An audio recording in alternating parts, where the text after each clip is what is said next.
Don't want to move. Move anyway. Open the laptop. Send another resume. Refresh. Nothing. Close it. Sit there. Bills still due. Phone still quiet. Go to sleep. Loken.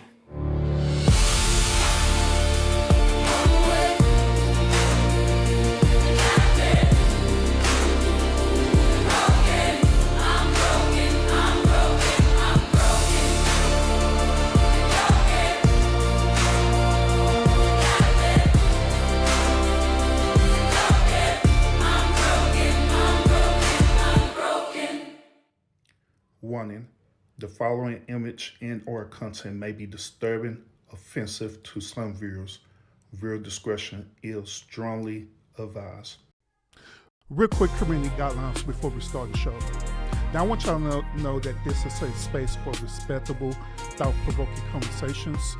We encourage intelligent discussions, different viewpoints, and respectable debates. Disagree if you want, but do it with substance and respect. Self-promotion is not allowed. This is not your billboard. Links, spam, and promotions in the comments or in live chat will be blocked immediately. Distasteful trolling, insults, or bad faith behavior will not be entertained. You will be blocked and banned. No warnings, no back and forth. Finally, y'all will notice that the subscriber mode is on. It is only for 5 minutes, y'all. 5 minutes. That way we can protect the integrity of the show and also protect the integrity of people who actually want to comment in the comment section faithfully. All right. We're here to think, challenge ideas, and grow, and not derail the conversation. If you're here in good faith, then I welcome you. Y'all enjoy the show. About to set somebody free. Can you have a sexless marriage and thrive? No. No. No. No.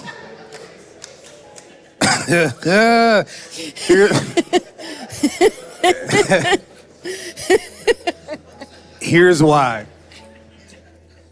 You're going to create resentment in a relationship. Yeah. For men, I mean, that is a lot of how we're driven, right? And I know for ladies, maybe not so much. But understand this, 1 Corinthians 7:5 says this: do not deprive one another except, depriving is speaking specifically of having sex, but do not deprive one another except with consent for a time. And come together again, thank you, Jesus, come together again. And then again, and then after that, again.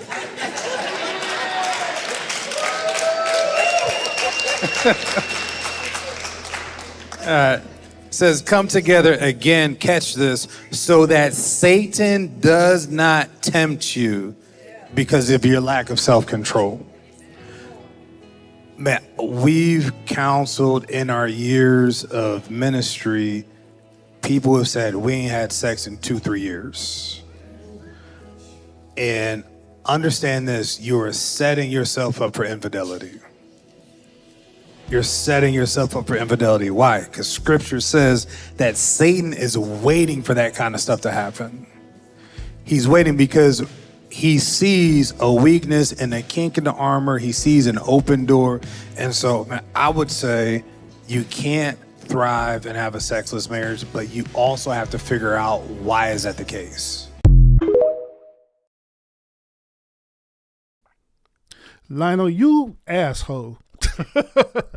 Hey, y'all, my moderator is an asshole for real. He know he is. This dude here, what the hell? This dude here, man, talking about this nigga starting the show crying in the rain and things. Bro, man, you know my situation better than anybody, bro. You know why I done been through, damn it. Let me cry in the rain for a few seconds, man, because we fixing to teach tonight, all right? Damn. This dude don't let me get away with nothing. Golly, god damn. God damn. Damn, bro. Shit. Oh, goodness gracious. But salute everybody. Welcome to tonight's episode. Appreciate you tuning in to the stream. This episode that we're going to talk about tonight, it was a requested episode. I was on another content creator channel. His channel is called Trey the Truth Teller. And I was on his panel earlier, and we was talking about sexless marriage. And so I began to tell everyone on the panel my experience of having a sexless marriage, but we didn't go into full details about it because Trey had to end his show early. All right. So I decided to go ahead and have the show over here. Now, I couldn't have the show directly at the end of his show because I was out barbecuing. All right. I was barbecuing, make sure my family's taken care of, good old ribs, good old hamburger, you know how we do on Memorial Day. So make sure that was taken care of and well fed. And so now we are here tonight so we can have this conversation. All right. So those of y'all who are new over here, welcome to the lounge. I am Urban. Appreciate you tuning into the stream. Now, my streams is, kind of a little bit different from your normal streams that you see all the time. You know what I'm saying? So over here, where we have thought-provoking conversations, all right? Over here, we discuss topics over here. And a lot of the topics we deal with is dealing with, red pill ideology, but it's not what you think it is, okay? It's not the red pill ideology where a lot of people are accustomed to, where it deals with pretty much men going their own way or pickup artists, different things like that. No, it actually deals with the true red pill essence over here, where we're teaching them about the full philosophy of red pill, where we're teaching men how to be men. We're teaching about different things that men need to watch out for if they decide to be in a relationship with said type of women, which what we call modern day women. All right. So through everything we talk about over here is through, my research, and it's also through experience as well too. So this conversation is no different. This conversation is going to deal with not only my personal anecdotal experience, but it's also going to be talking about a lot about research. In fact, throughout this conversation, I will be sharing some links with y'all too, so you can go back and reference everything that I'm talking about. All right, for your personal educational purposes. All right. So without further ado, appreciate y'all. Minister Misty, salute. Welcome to the lounge. I see you over there at Trade Channel. Welcome. Nubian, what's up with it? Salute to you as well, too. Salute to everybody who's watching the stream right now. Salute to everybody who's catching the replay of the stream as well, too. Salute to y'all. All right. So without further ado, let's go ahead and get into the conversation for tonight. All right. So the title of my stream is How I Survive a 6-Year Sexless Marriage. Now, I want to be clear with y'all. I was married for 11 years, but within the last 6 years of my marriage, I was dealing with a sexless marriage, okay? And so that's what we're going to talk about. I'm going to share with you my story of dealing with this, okay? Now, by me sharing my story, that doesn't mean that I'm telling you that, you should either do what I do or whatever. I'm not telling you that. All I'm doing is sharing with you my experience, my story. And I'm just going to give you my personal advice of how the way you can navigate that if you are a man who's either married or considering being married, how the way you can handle a sexless marriage, okay? Same way how I did. Now, just like I say, how the way I did it, it may not work for you. It may not be all the way for you. Some of it may be for you. You know what I'm saying? Some of it may not be for you. But I guarantee that the things that I will share with you tonight is going to give you a lot of clarity. There's going to be a lot of other things that are going to be discussed as well, to accountability, everything, and solutions. Because that's one thing that we do over here at the lounge is that we don't just talk bullshit over here, okay? We also hold each other accountable, and we also discuss possible solutions where we can move forward, okay? So without further ado, let's go on and jump into this conversation for tonight, all right? Before we get into this, I do want to share a clip with y'all real quick so y'all could understand my opening point of view of this, okay? So let's go ahead and jump into this. Let me share this real quick clip for you, all right? Listen up. As some of you guys may know, I am married, but me and my spouse are not physically intimate. Dragonfly, what's up with it, bro? I think and I'm just gonna break it down. It's not that we're never physically intimate. It's whenever he wants to, and it's not often. Like this year, February, he approached me. Now, can I approach him? No, I cannot approach him. At this point, I'm tired of the rejection, so I just gave up. But last year, before this year, it was a year, damn near a year had went by, and then before that, it was a year and a half. So when I say we're not really physically intimate, we're not really physically intimate. Most of the time, he sleeps on the couch. On some occasions, he'll sleep in the bed. But we really just don't interact with each other like that. With that being said, I haven't had any since February. I've been assigning myself these missions, and I've been succeeding in my missions, but they're not completely satisfactory. And I don't know what to do, because I have an option to go handle it, and I don't know, because I struggle with the fact that I'm married. I'm married, and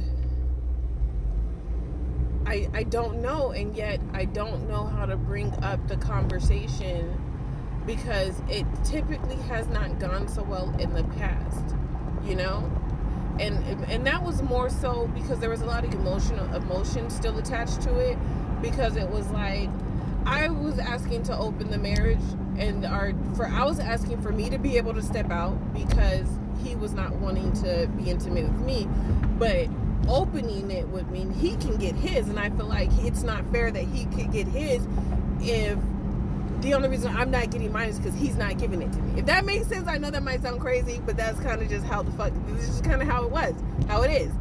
I feel like he shouldn't be able to go get somebody, because if he wanted to, then he could just sleep with me. And if he really just doesn't want to sleep with me anymore, then he could just tell me he doesn't want to sleep with me anymore. And then it's like, okay, we need to do the divorce, right? Okay, so that's kind of like where I'm at. Hold on.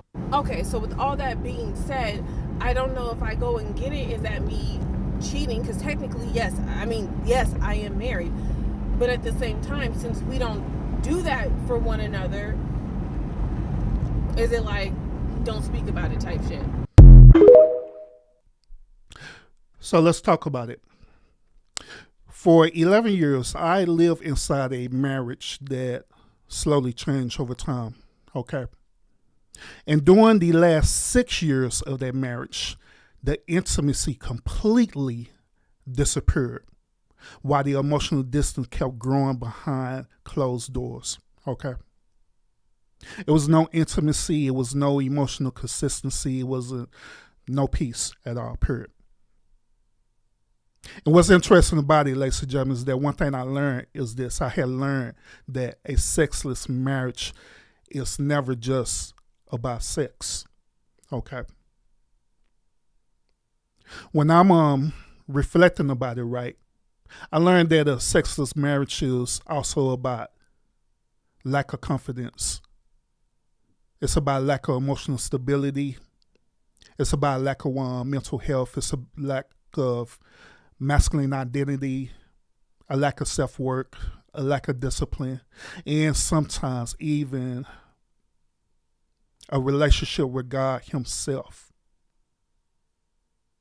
Now, y'all do understand that all of this, intimacy, sex, and all that is a spiritual thing, okay?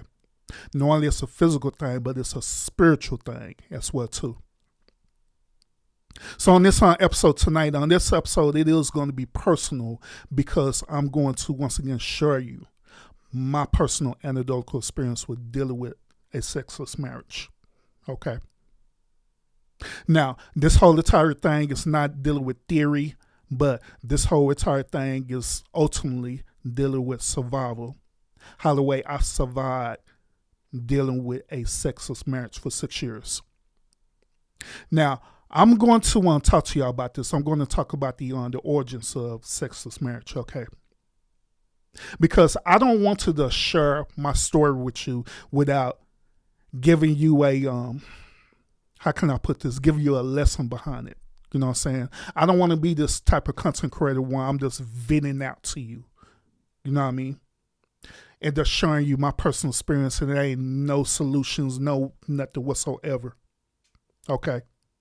So my goal is that I want to educate you as well too. So if you are in this type of situation, right, that you could possibly take something out of this where it can help you transition through this, like how the way I did.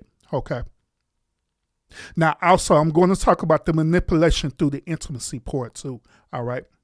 I'm going to talk about why many men stay silent, including myself, when I was dealing with this. I'm going to talk about the emotional rejection that I have experienced. I'm also going to talk about the temptation. I'm going to talk about was cheating an option, and did I cheat in this marriage due to lack of sex? One of the biggest things that I'm going to talk about, and I talk about this all the time on this channel, is that I'm going to reference about the red pill rage, okay? And then we're going to want to talk about the accountability part. We're going to talk about the prevention. And then finally, we're going to talk about how me becoming disciplined helped me survive without completely losing myself and losing my moral compass, okay? Because check this out. Pain either builds wisdom, right? Once again, pain either builds wisdom or it builds bitterness.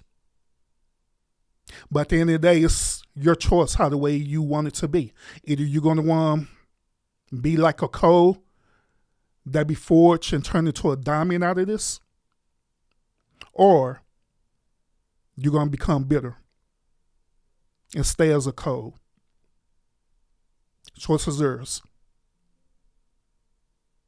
Now, the marriage, it lasts 11 years, y'all, but the final 6 years became very emotional and physically disconnected. Okay. And I want y'all to understand that that distinction matters because sexless marriages usually do not happen overnight. Okay.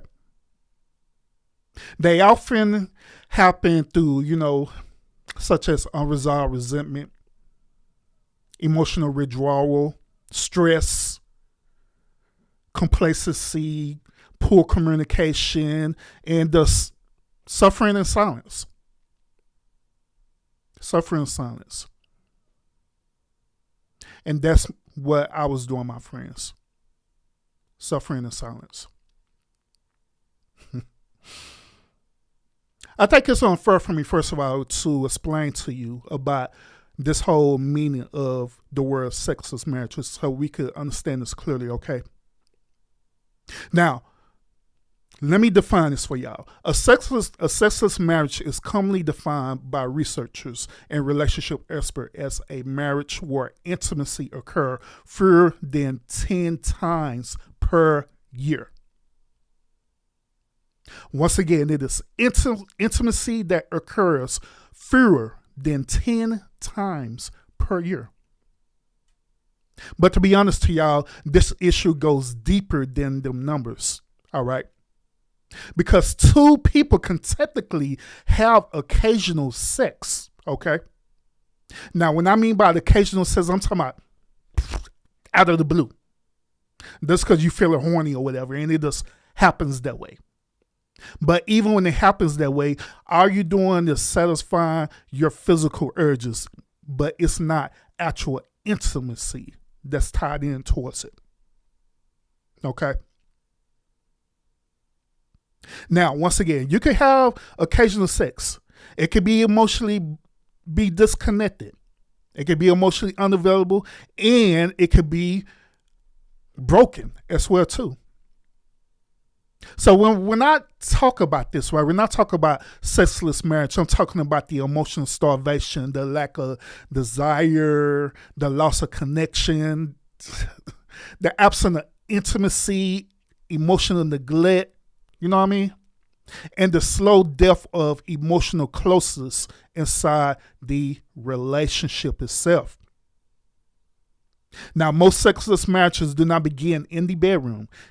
It also begins with unresolved resentment, emotional neglect, poor communication, stress, ego, with women preferably, hormonal changes, a lack of attraction maintenance, meaning that at one point in time, that person was attracted to you, but later on down the line, they had lost their attraction for you.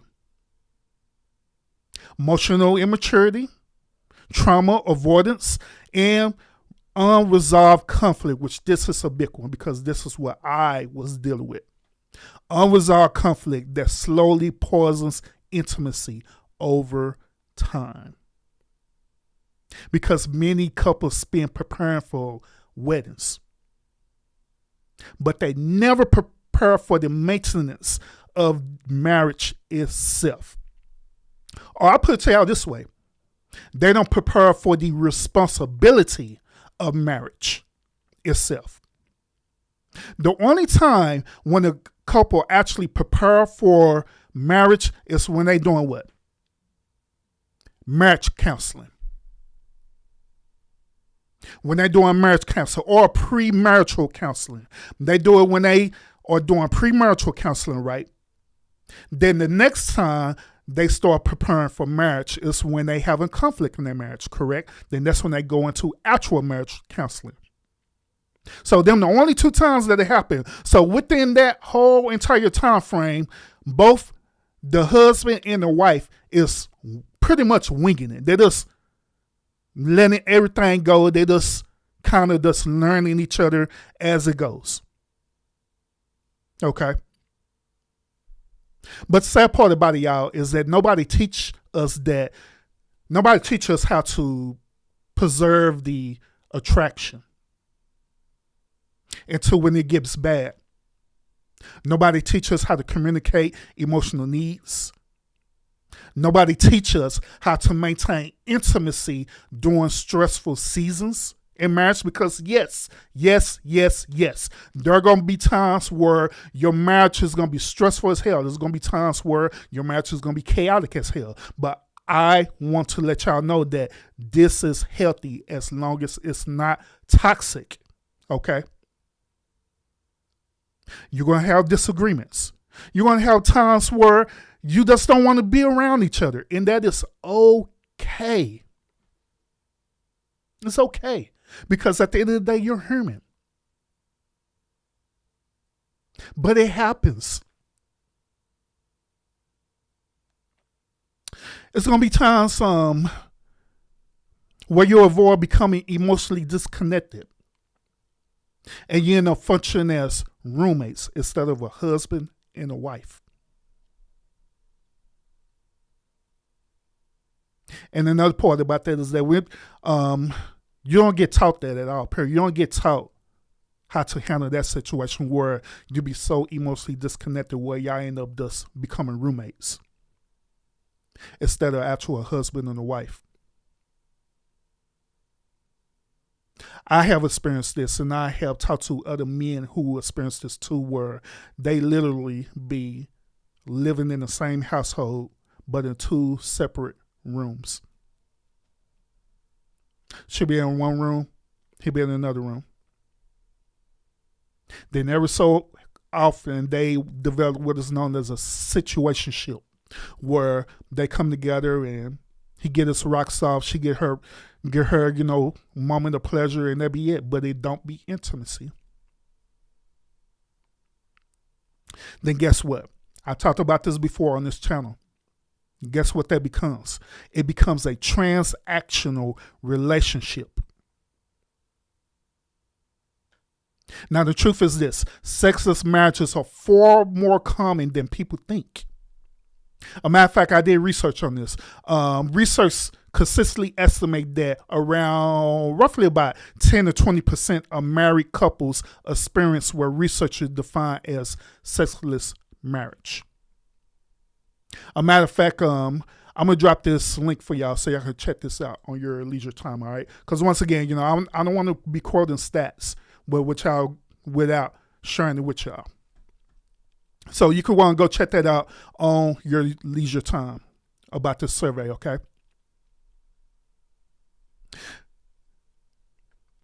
Let me go to the comments real quick. Let me go to comments. Once again, salute to everybody who's tuned into the stream. I am sharing with you my story about surviving a 6-year sexless marriage. Okay. So far, I'm giving you the origins of a sexless marriage, and I'm giving you the not only the origins, I'm giving you the pretty much an introduction of how the way sexless marriage operate. Okay.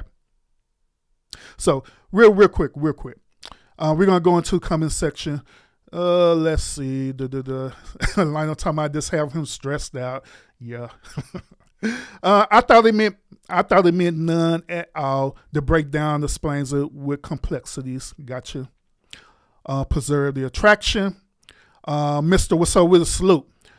When that happens, they start thoughting and plotting. That's very interesting. Very interesting to say that. All right. So I got another one clip that I want to share with y'all. All right. And we're going to dive deeper into this conversation. Most marriages are sexless. Most men are in sexless marriages. Yeah. So one of the main reasons why he's in a relationship with this woman is to have sex with her, but she's withholding sex for compliance. So think about this. You ladies would say, and I'm speaking in general now, not all of you, right? But you ladies would say, well, my duties is contingent upon the man's duty, right? And if he doesn't do his duties, I'm going to have a fit. I'm going to have an attitude until he starts doing his duties, until he does the things that I want him to do, until he does the things that makes me feel good. That's basically what you're saying. I mean, I don't agree with that. Yeah, I know you don't agree with it, but let me lay my plane. Here's what I'm saying, right? What I'm saying is very simple. Men, we actually are the real romantics. We stay in the relationship. Yeah. Think about it. What is it? Women initiate 70 to 80% of the divorces. Men aren't initiating divorces like that. If things aren't going your way, your panties get in a bunch, and then you're looking for an escape route. You're always looking for your next exit. That's true. The man, if things isn't going his way, if you have an attitude, if you withholding sex from him, he still stays committed to the woman. So let's talk about it. In my sexless marriage, right, one of the main things that my ex-wife was doing to me was that she was using intimacy as a form of control, as a form of manipulation. Now, let me clarify this. As long as I was in compliance with her, right, as long as I was doing things that she deemed as acceptable behavior, that she was willing to have sex with me, not because, keep in mind, not because she was actually attracted to me and she desired me in that way, but she was using it once again as a form of compliance and control. And then when she do it, believe me, when she do it, it was almost as though you was watching a porno movie for real, because when she do it, she go all out and do it for real. But once again, it was due to compliance and control. And the thing about it, ladies and gentlemen, is this. Women like this, and I'm not saying every woman operates like this, okay? But women like this, when they do stuff like that, they do it to try to groom you into the man or the person that they want you to be. As long as you stay in compliance with that, right, then they have no issues. They'll do whatever. You know what I'm saying? Now, I had stated earlier when I was on Trader True Teller panel, right, I stated earlier that she was weaponizing this on me. And I was stating earlier that I was doing this simply because, you know, hey, it felt good. It is what it is, you know. But eventually, when I started going onto my path for really trying to find myself as a man, right, that's where things change. Let me clarify. Once again, when I was on Trey panel, right, I was explaining to y'all that when I got married to her, she was 7 years older than me, and I was still young at the time. A matter of fact, when I got married to her, I was 23 years old, and she was almost close to her early 30s. Okay. She was also a single mother. All right. Yes, I know, brothers. I know. This dude here signed up for a terrible deal. This dude signed up to be a step crash dummy and everything. Yes, I know. I know.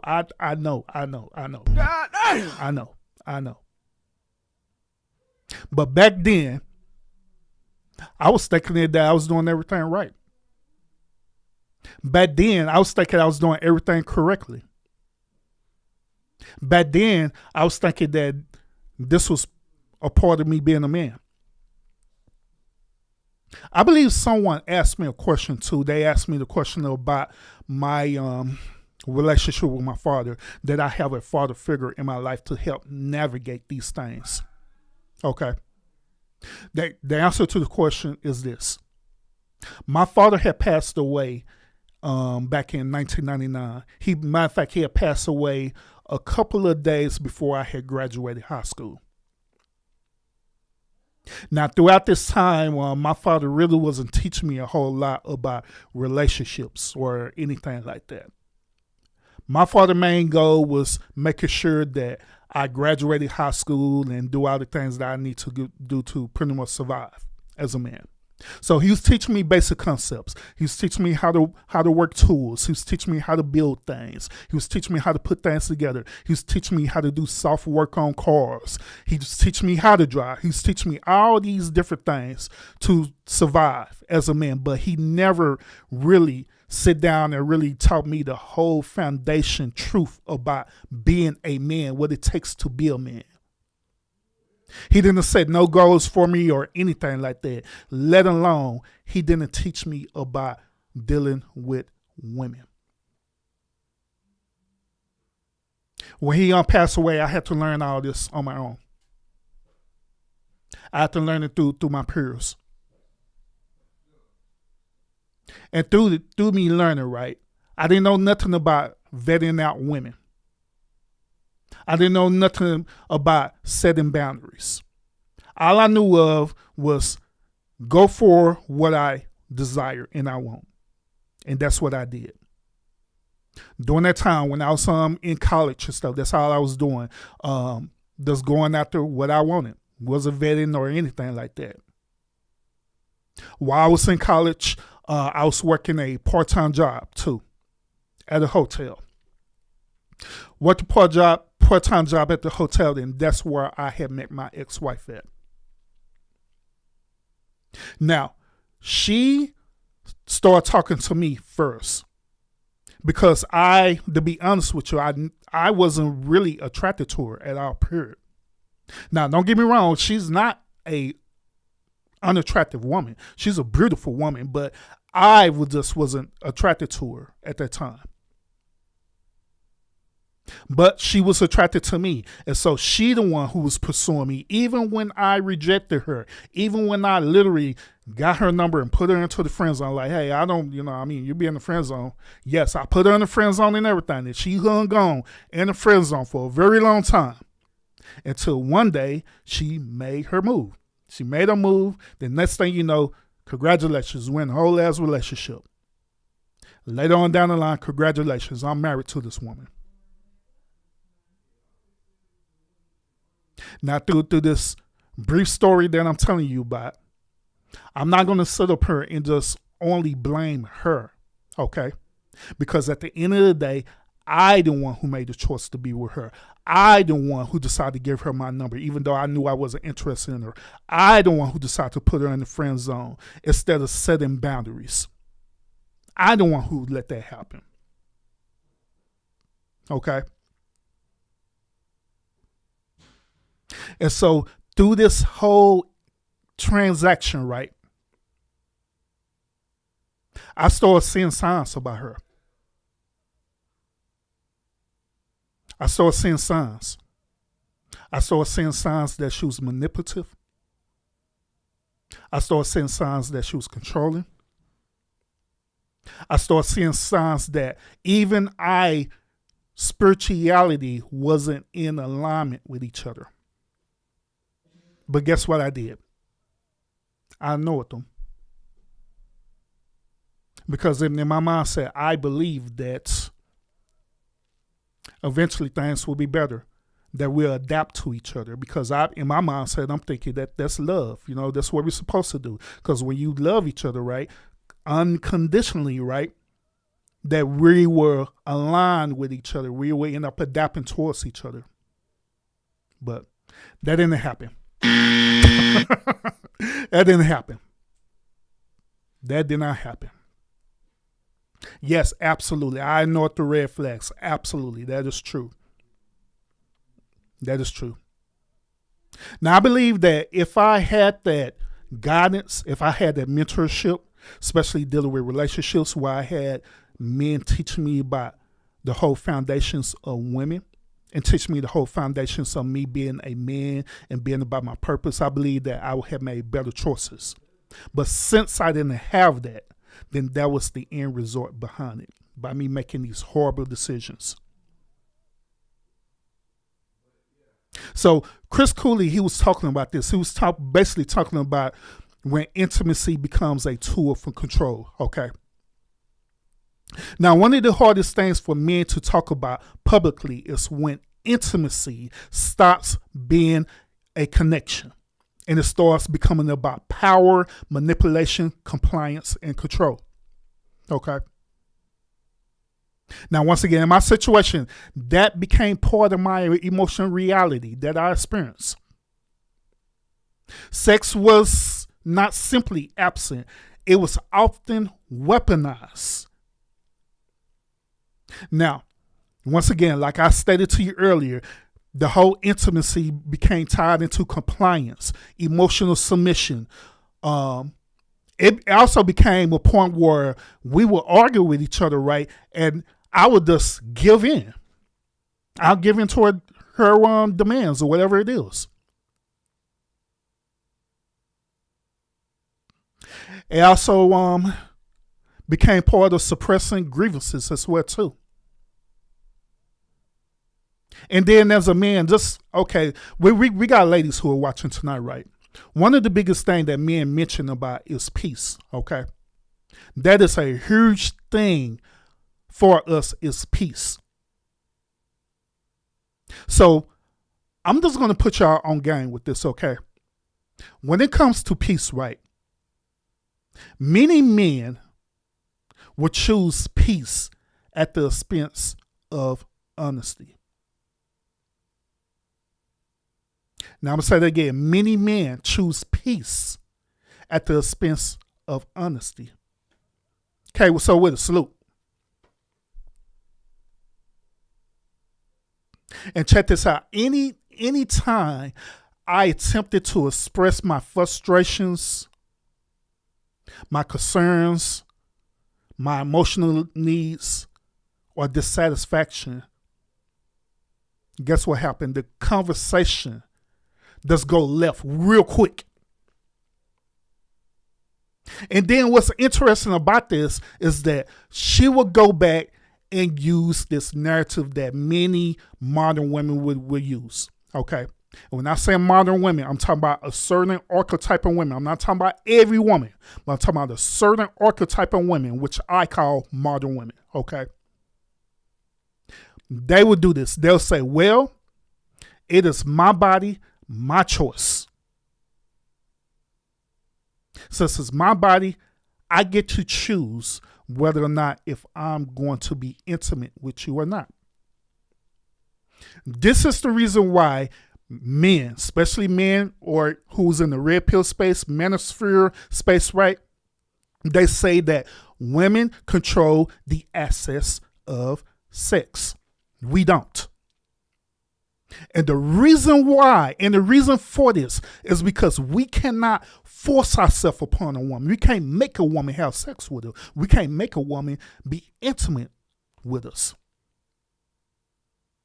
Because if we attempt to do that, guess what she's going to do? She's going to exercise her legal rights to say that this man is raping me. This man is participating in unconsensual sex. They'll utilize the legal system against us. Take away our rights. Take away our freedom. And these archetypal women know this, especially the one who I was previously in a relationship with. So she weaponized that.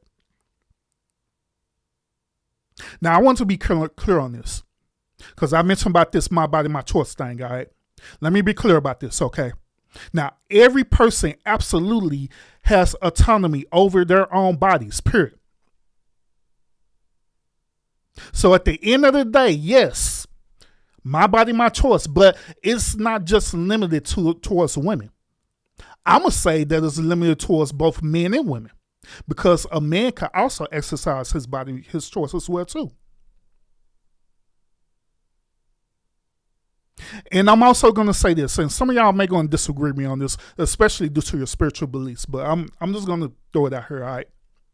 I'm going to say that no one is entitled to another person's body. Once again, I'm going to say that no one is entitled to another person's body, period.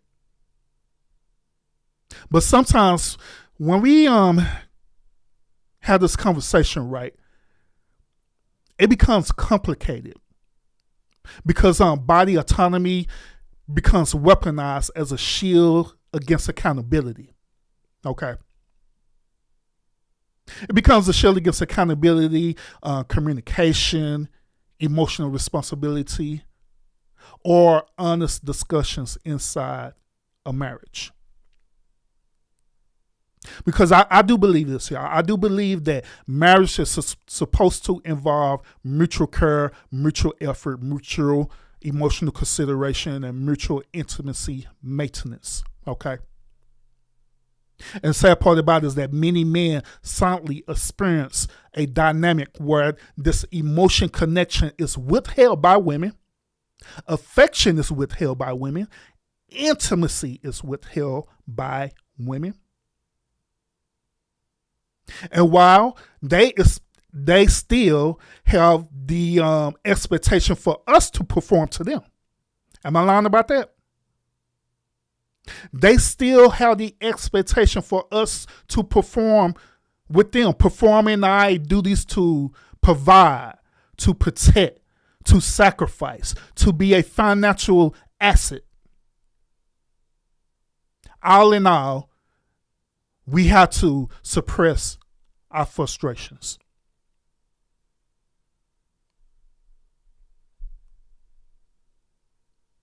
I'm going to let y'all know this.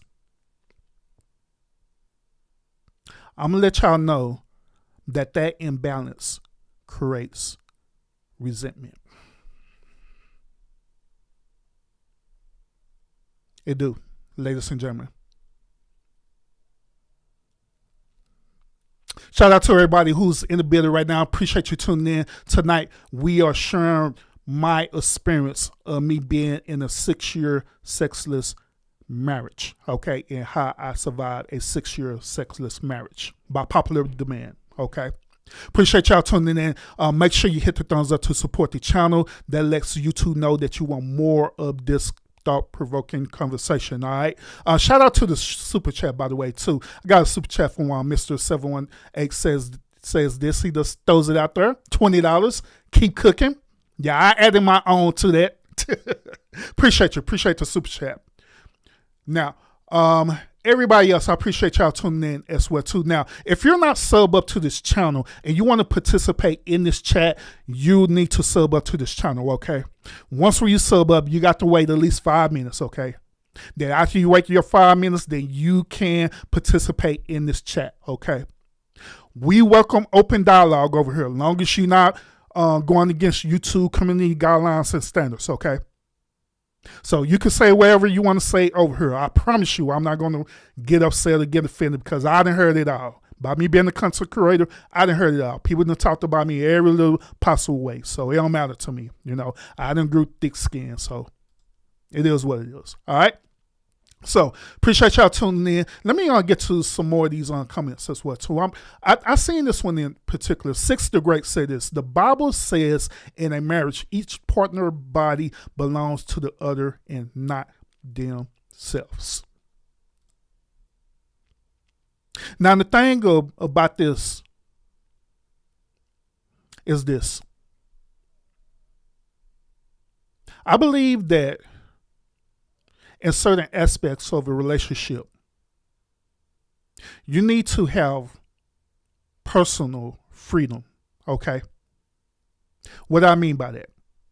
What I mean is that the relationship shouldn't be like a dictatorship.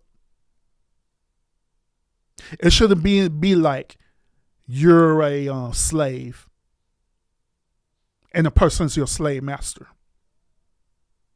It should be freedom.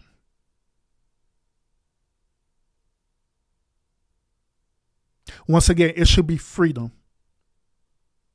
So that's why, in particular, in that Bible scripture, which I know what you're talking about, in that particular Bible scripture, I believe that it needs to be defined further about what it is talking about.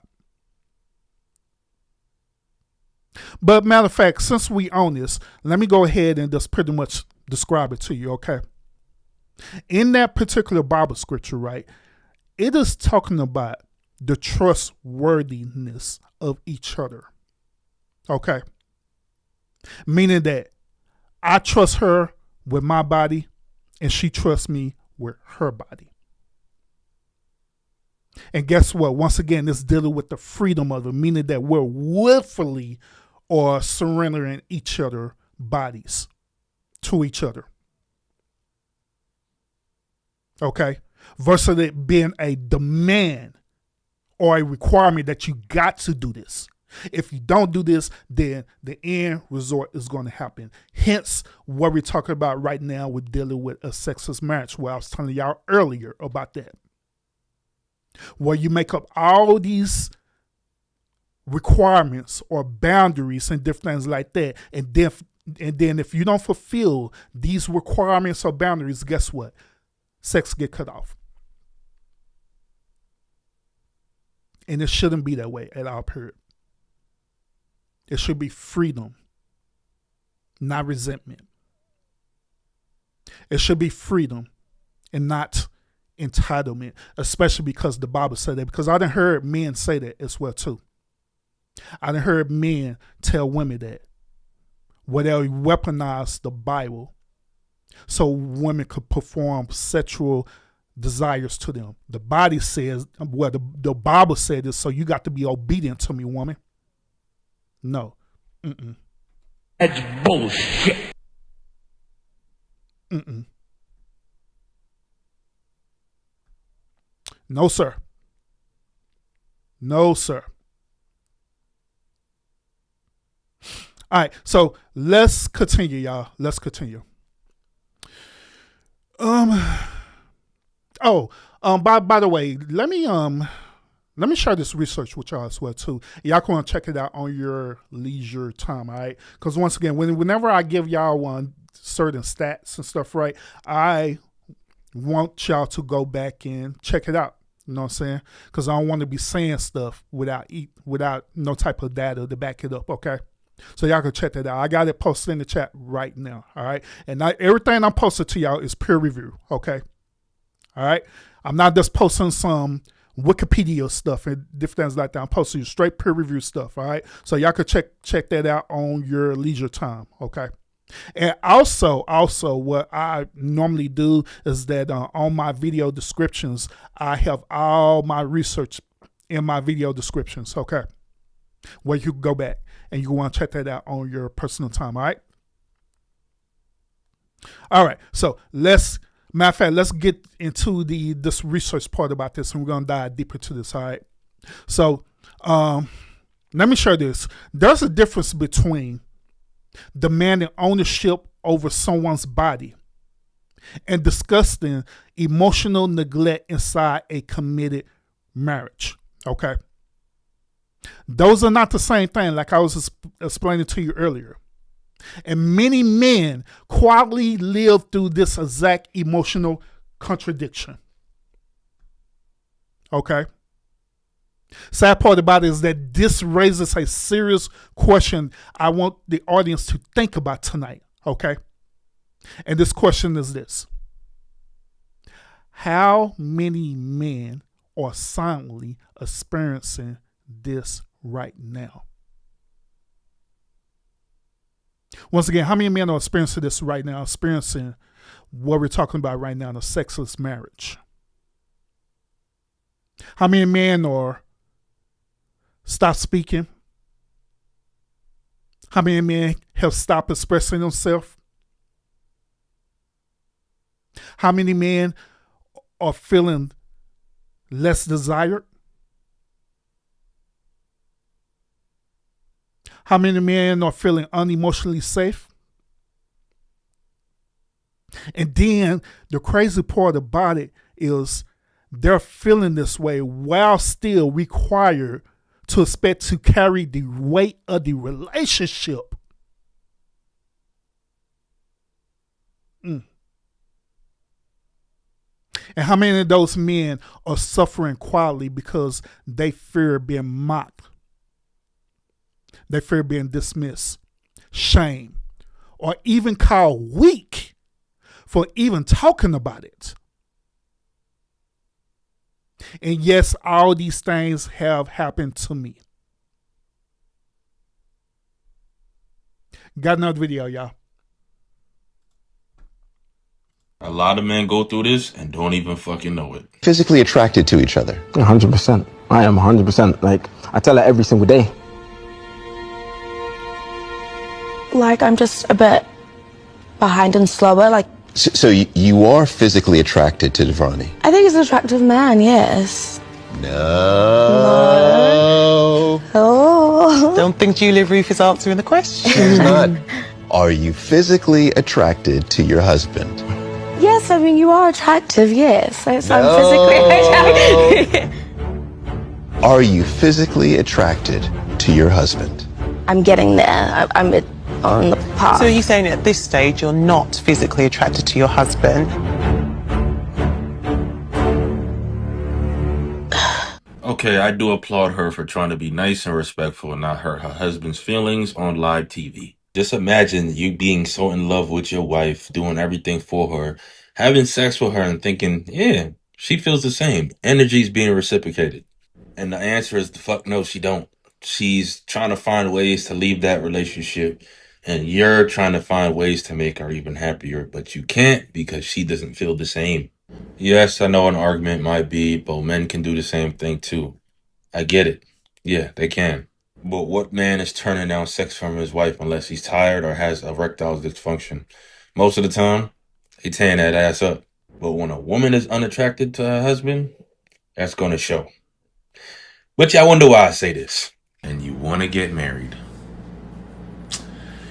Pack it up. So let's talk about it. Since we have ladies in the chat right now, I want to ask the ladies this question. What would be the reason?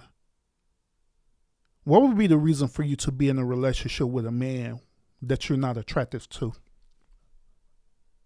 Once again, what would be the reason for you to be in a relationship with a man that you're not attracted to?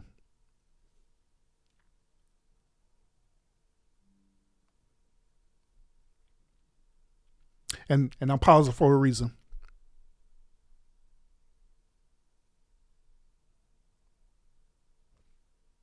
What would be that reason, ladies?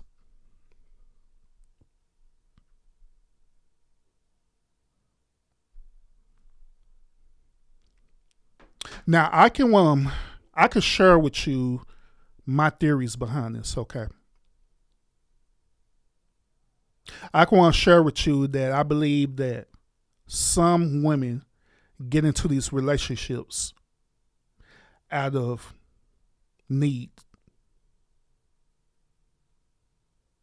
They need for a man to ultimately take care of them. Now, keep in mind, these are the same archetypal women who believes that they're strong and independent, right? These are the same ones who said that they really don't need a man in their life. But however, when the cares of the world start dealing with them right, when they start dealing with the reality that they have to take care of themselves by themselves, right, where they have to cook to take care of themselves, they have to clean, they have to do their own laundry. And the biggest part is that they have to work to take care of themselves.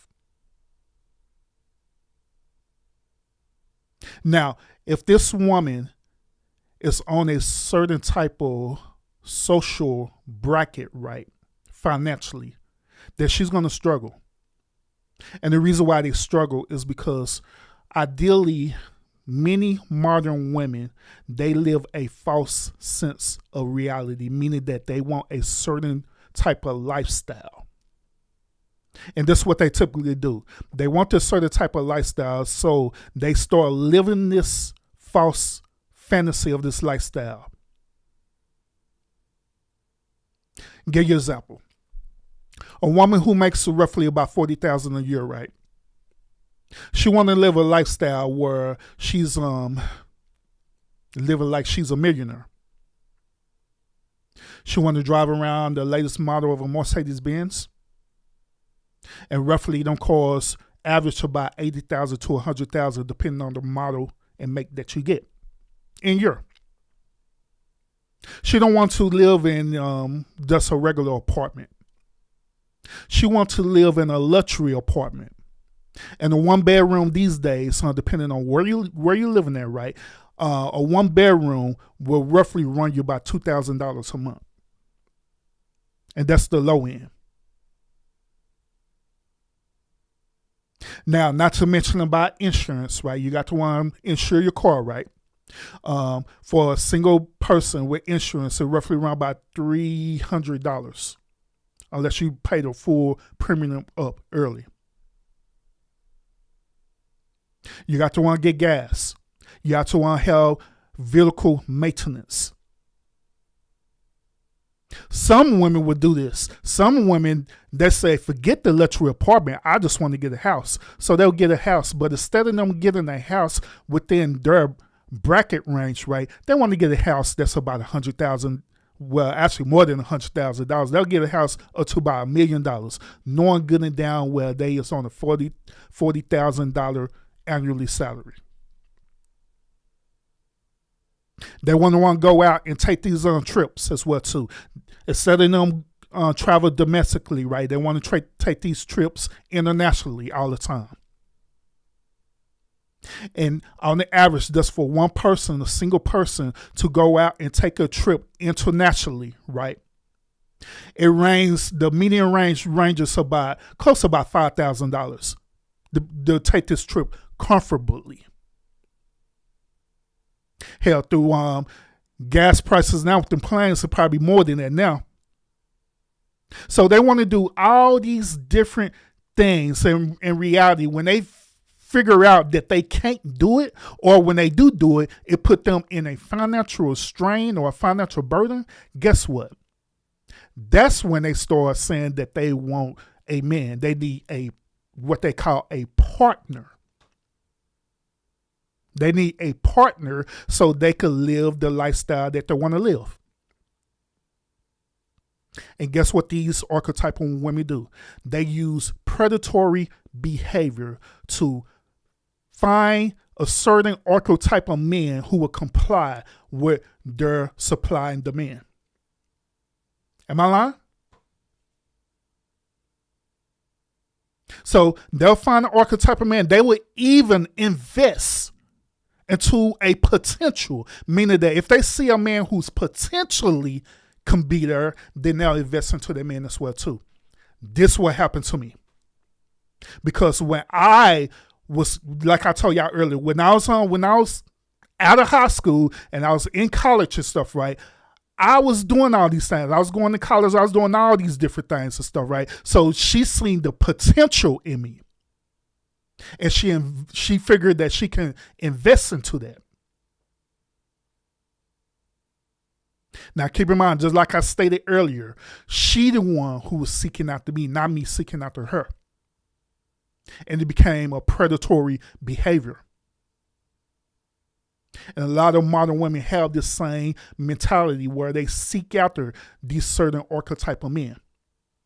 They'll seek them out, they'll find them, they'll manipulate them, and then that's when they enter into these relationships where they really not attracted to this dude only because this dude can help them. Only when this dude can help them. He can help them financially. He can help them to achieve their dreams, or going out and traveling and getting a certain type of house, or even helping them pay for a house that they already have. Help them pay for their car, their insurance and stuff. Hell, some of them on credit be bad as hell, because keep in mind, that's what too. These same archetype of women that I mentioned about too, they're already in debt. And you want to know how they're in debt? They're in debt through education, through student loans.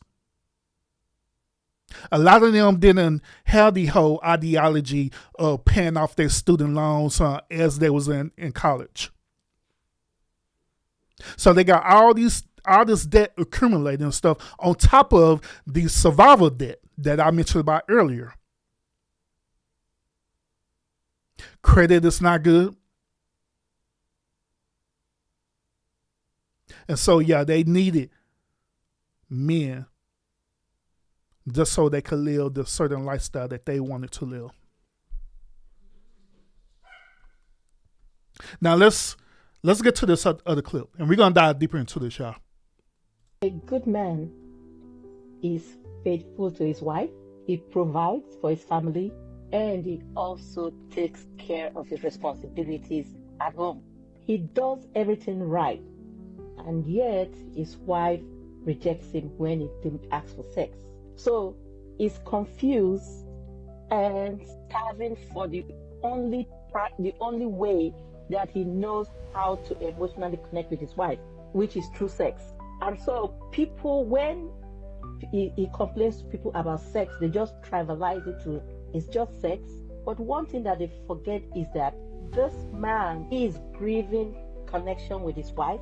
He missed the desire that he's supposed to share with her, and his place in the relationship. Now let's talk about this, okay? Let's talk about what it did to me mentally, all right? Well, what it did to me mentally by being in a sexless marriage. Now, I want y'all to understand that long-term rejection changes a man psychologically, okay? Especially when the rejection comes from the person who promised to love you. And that's what she did. She promised that she loved me. She loved me unconditionally, but in reality, she didn't. She just loved me out of conditions. Okay. Over time, I started questioning myself. I started questioning my attractiveness. I started questioning my worth. Hell, I was even questioning my masculinity. Was I was even functioning as a man or not at this point? I was questioning my value, and I was questioning whether I was emotionally failing somehow. And don't get it twisted. I was doing my very best to try to compensate on this. I was doing my very best to try to give her everything, give her all of me, while trying to figure out me at the same time. But the dangerous part is that many men never say these things out loud. You know what I'm saying? The things that I'm telling y'all right now. We actually internalize it. You know, when you start replaying conversations in your head, you tend to overanalyze it, but in a way where you overanalyze yourself. And that's what I was doing. I was wondering what changed. I was wondering, am I undesirable? Even though I knew I was. Crazy part about it is that before meeting her, right, I was a very, very confident man. Very confident. I knew that in most cases when I wanted to, I could literally just hold a conversation with a woman and I could literally get that woman. Because I had a certain type of aura about myself where I know how to hold a conversation. I also have a certain type of aura about myself where it has women curious about me. Okay? Because I don't act like the normal archetype of men, which a lot of women, they're used to dealing with what is known as alpha males. Okay? Alpha males are normally the ones who are aggressive. Sometimes that could be hyper aggressive as well too. But I'm more of the archetype as known as a sigma male, meaning that I'm a lone wolf, meaning that I'm very particular, I'm very calculative about when I do certain things. And believe me, when I do things, it has a purpose behind me doing it. Case in point, if I see a woman and I'm attracted to that woman, best believe that I already analyzed that woman and everything prior before me even talking to her. Which by me doing that, that's how I raise my confidence level all the way up. But during that time, during that marriage, for the first time, I started losing myself. Started second guessing myself. Started wondering if I'm desirable, not only towards her, but just period. Was there something wrong with me? Let me ask you this question. Why does the person closest to you feel emotionally distanced? Once again, and I know this is like a personal question, right? But why does the person closest to you feel emotionally distanced, if you ever noticed that? Have y'all noticed that in any of your relationships that you ever been in? Some of y'all may be married right now. Some of y'all may just been in a relationship. Some of y'all may be in a situationship. But have you ever noticed why does the person closest to you feel emotionally distant? Have you ever just wondered that? Sorry.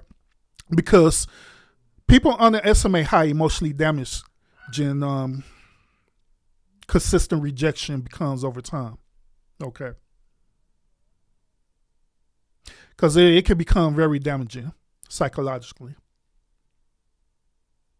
And it's because intimacy is just not physical. Okay.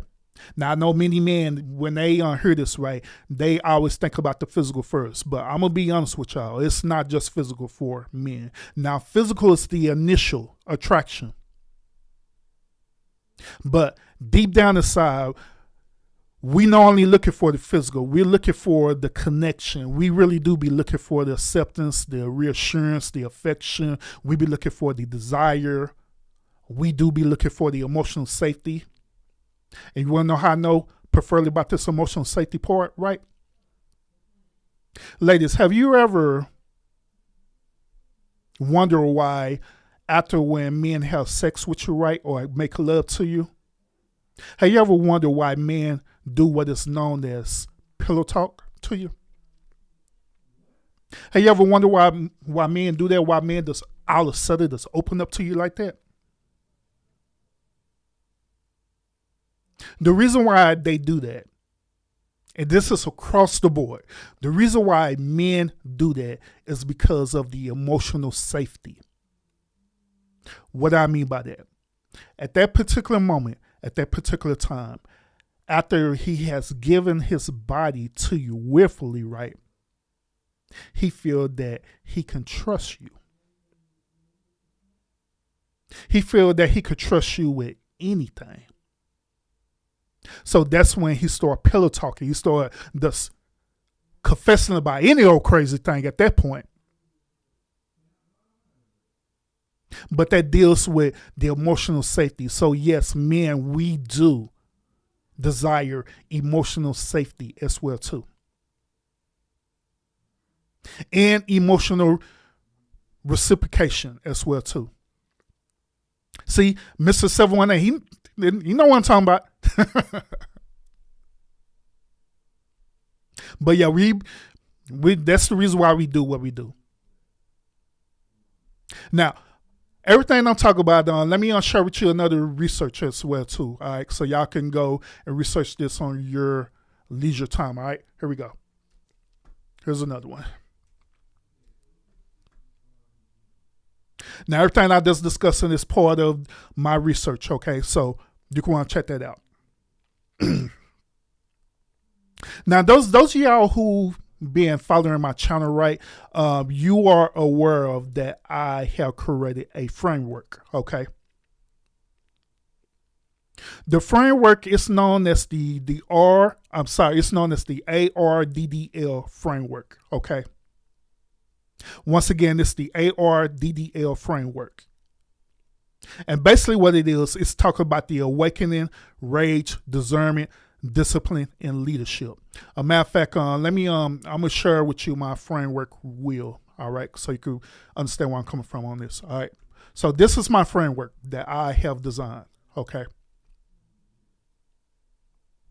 I designed this framework, and this framework is preferably talking about the things that men go through.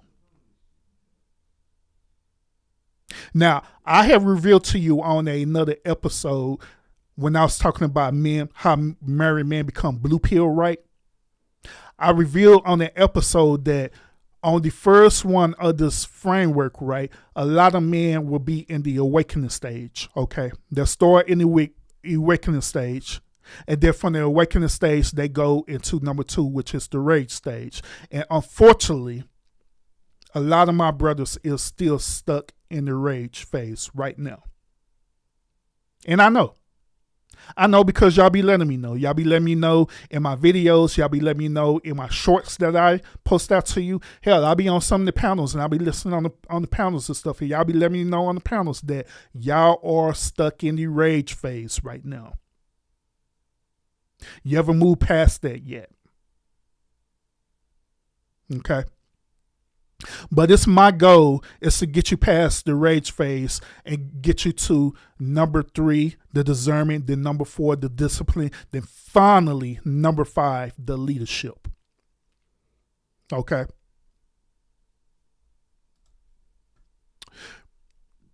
While we talking about this, right? Let's ask this question: why many men don't speak up? A matter of fact, me in this sexless marriage, right? Why I just didn't speak up about it? Why I didn't express myself clearly? Why I didn't stand up for myself and really express how the way I felt? Why did I do that? The truth is this: many men actually do speak up initially. They really do. They speak up by, first of all, communicating, right? But we already know what happens through the communication part. When we start to communicate, guess what happened? That woman end up start gaslighting the situation. She started manipulating the situation to make it seem like that you're the problem and she's not. And then what's interesting about it is that when she started doing these things, right, you as a man, you love her, you're connected to her, right? You end up entering into a form of a Stockholm syndrome where you just accept it. You know that it's wrong, but you just accept it as your immediate reality. So we do. We try to communicate. We try reconnection. We ask questions. We initiate the intimacy as much as possible. We really do. We really try. We try becoming more patient. We try changing our behavior because we start thinking that there's something wrong with us.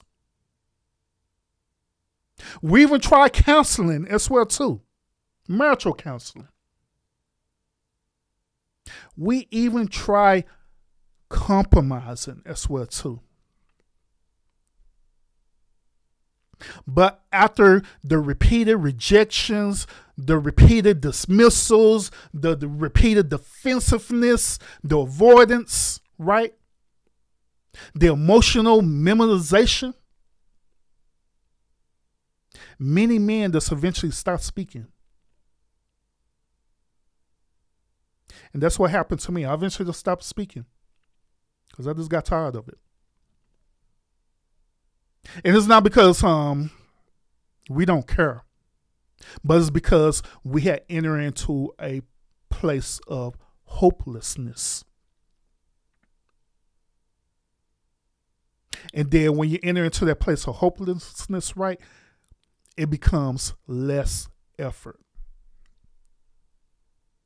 It's like you don't want to do it no more. You don't have the desire to do it anymore.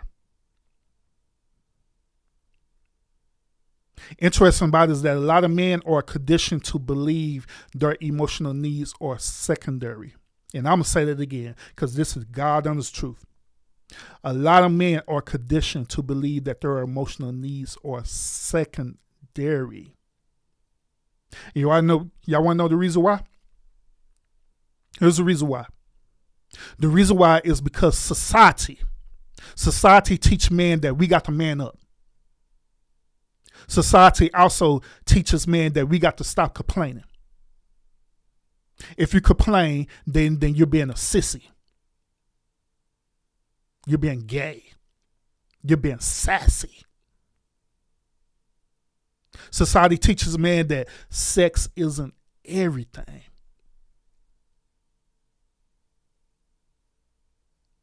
Society also teaches men that we got to handle everything that we go through quietly and in silence. And here's the biggest one right here. Society teaches men that happy wife equals happy life.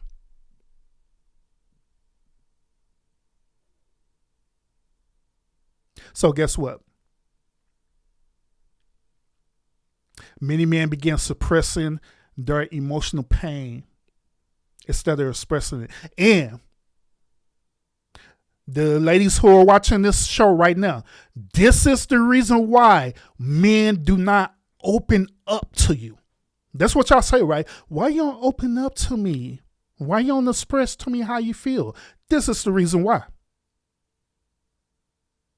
Because when we do it right, we're penalized for it. We're penalized for it. And then you weaponize your body to state your grievances over it. Put us in the doghouse. All because how the way I'm feeling hurt your feelings. Instead of understanding, instead of pretty much listening to understand, so we could meet dead sinners, so we could figure this out, so we could use conflict resolution effectively. Instead of us doing that, it becomes more about you. When it becomes like that, that resembles narcissistic behavior. It was more about you than the other person. Preferably in this situation, it's more about you than your man. So that's the reason why men don't express it. That's why men shut down. Or, as I call it, having an emotional shutdown. Did that happen to me? Absolutely. Absolutely. Crazy part about it is that the silence became extremely dangerous, y'all, because once a man emotionally disconnect inside the marriage is no longer a relationship, but it becomes survival mode. It becomes where we're partners now. And this is one of the main reasons why I cringe when I hear women and men say that they're looking for a partner instead of an actual covenant, instead of an actual union. I cringe every single time I hear both men and women say this. I'm looking for my partner. My partner. No, that's bullshit. That's bullshit. Because a true marriage is not just a partner or a partnership. Because when I hear partner, I hear survival mode automatically. I hear as long as this person is conveniently there for you, then it's going to work. But that is not no marriage. That is not how a true marriage works.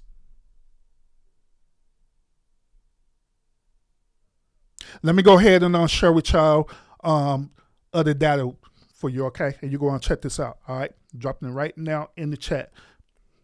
Appreciate everybody tuning into the stream. I hope everything I'm sharing with you about my experience dealing with this, it's not just a woman bashing thing, because sometimes when people come over here, especially new people come over here to the lounge, they just have this weird thing thinking that I be bashing women. Well, I really don't. I really don't. So hopefully this thing is giving y'all a sense of ideology about what's going on. Okay. Did I put? Yeah, I posted it. Let me go ahead and share another video with y'all. All right. The number one reason why men stay in a sexless marriage or relationship. Hey, it's Brett Parker. I help men and women with relationships. If you're having little to no sex in your marriage or relationship, first and foremost, that's a giant freaking 911 warning. Your marriage, your relationship is on the brink. This is true for everyone except for these two types of couples.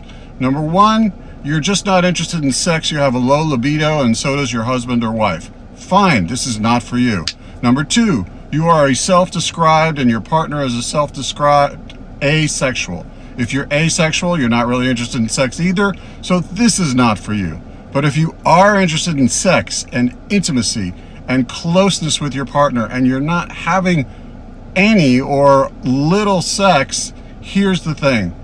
The man, your husband, your boyfriend, is there because he thinks it's temporary. He thinks it's going to get better. The problem is that it doesn't get better magically by its own. It only gets better if you work at it. And how do you work at it? By going to counseling? No. Counseling is a waste of time. 15% of couples that go to counseling save their marriage. That's the lowest success rate of any therapy there is. So, you have to work on it separately. Like if you're a woman, you don't have to work on it with your husband. You can work on it on your own. That's what I do. That's what I help people do. If you're a man, men come to me every day. Hey, my wife has gone cold. She's treating me like a roommate, like a friend, and she said she's not in love with me anymore. What can I do? Can I get it back? Yes, you can get it back, but you have to work at it. So if you're a man, if your husband, your boyfriend is part of this group that believes it's just temporary, or if you believe it's just temporary, it's not. It's the death knell for your relationship unless you do something. So, let's go.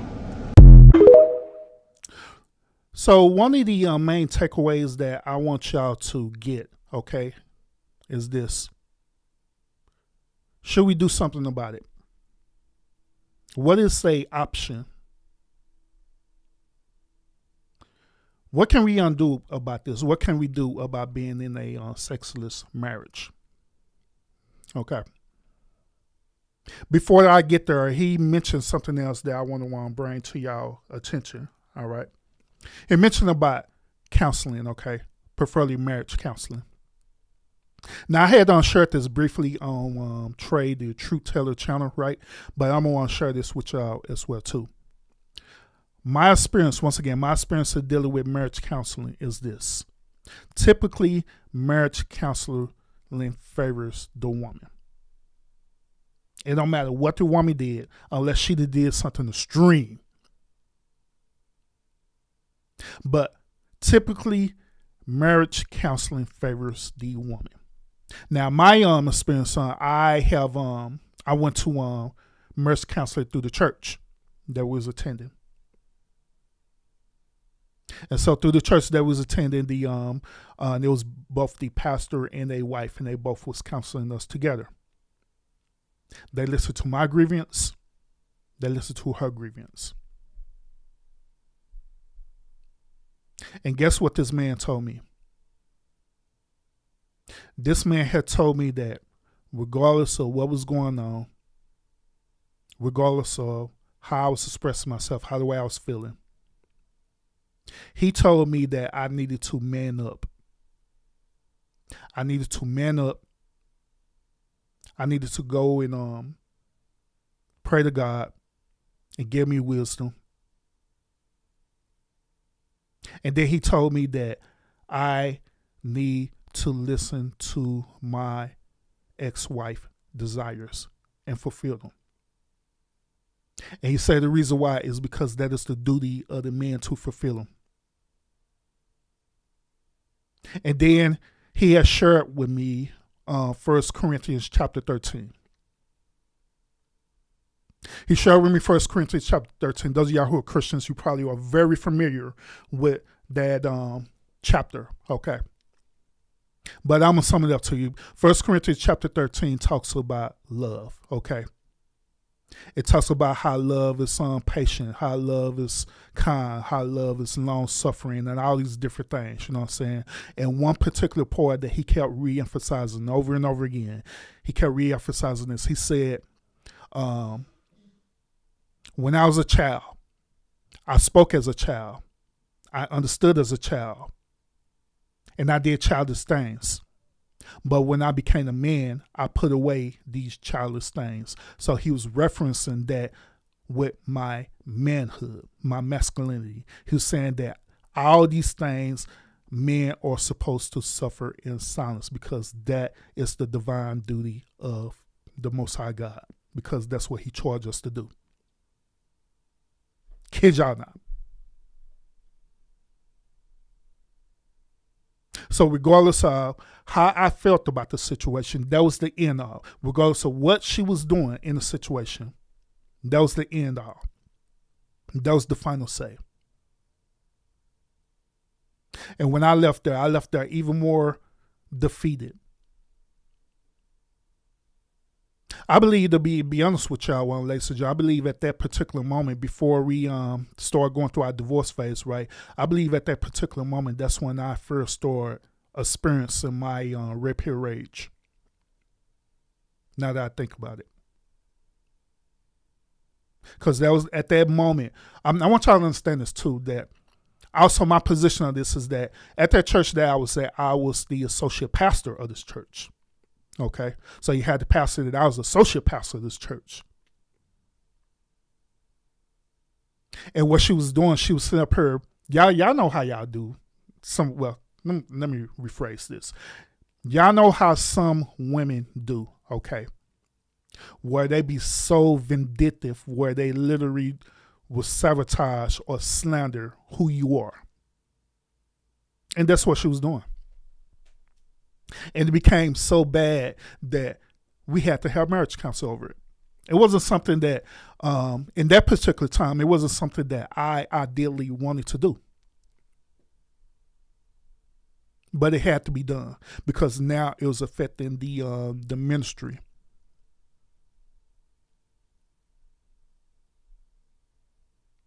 So, through all of that, through my connections, right, with God, that's when I started feeling broken. Because at that point, I'm suffering in silence, right? I'm seeing all these things going on. I'm in a sexless marriage, and now I'm questioning God. Now I'm questioning God to figure out why in the hell, and I'm even doing this. I like, God, look, I'm sitting up here doing everything, man. I ain't lying, to the best of my ability. I didn't went to seminary school. I'd been to seminary school, right? I study the scripture. I do everything possible to establish a relationship not only with God, but with my fellow man as well too. I did everything possible. I didn't preach. I didn't teach. I didn't gave to the homeless. Everything possible in trying to be this type of archetypal husband for this woman. And you mean to tell me by going into this church, going into this ministry that everything that I'm feeling, I'm wrong. Shit. That's bullshit. And it did. It literally broke me for real. And just like I said, I believe that was the beginning of my red pill age right there. That's where it started. Because all these things was allowing to happen instead of being rectified. Now, I was mentioning to y'all earlier about options. Why didn't I want to exercise no options while being in a sexless marriage? One of the biggest options, this was mentioned on Trade the Truth Teller channel, was this. He and other people was mentioning this. They mentioned the option of cheating. So let's talk about it. Now, I know that what I'm getting ready to talk about, right, I know that this is one of these kind of uncomfortable conversations, okay? Hey, Bean, what's up with it, bro? I know that this is one of these type of uncomfortable conversations, all right? I know that when someone experiences emotional and physical deprivation for years, right, or being in a sexless marriage for years, the temptation becomes very real. And I also believe that people need to start pretending otherwise. Now, when I was on that panel, right, and discussing this briefly, I didn't want to let people know that I was never tempted to cheat or anything like that, because definitely the opportunities were there. I'm going to put y'all this way. It is something about a man who is married that raises their attraction level to 1,000 to single women. I'm going to say it again. It's something about a man who is married and it raises their attraction level to level 1,000 to single women. So yes, I had a lot of opportunities where different type of women have approached me and they didn't give a damn well if I was married.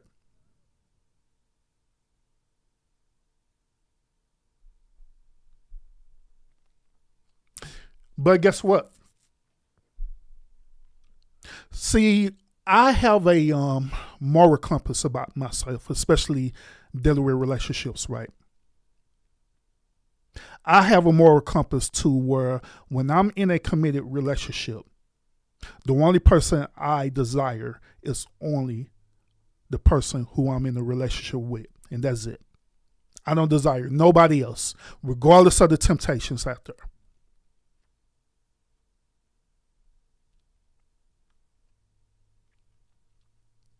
Once y'all understand that loneliness inside a marriage hits way differently than loneliness when you're single. And I don't know if y'all got that, but once again, loneliness inside a marriage hits way differently, ladies and gentlemen, than loneliness while you're single. And the reason why is because when you're emotionally starving, besides someone who is physically present but emotionally unavailable, it does something to you. It really do. Now, I'm going to be transparent with y'all.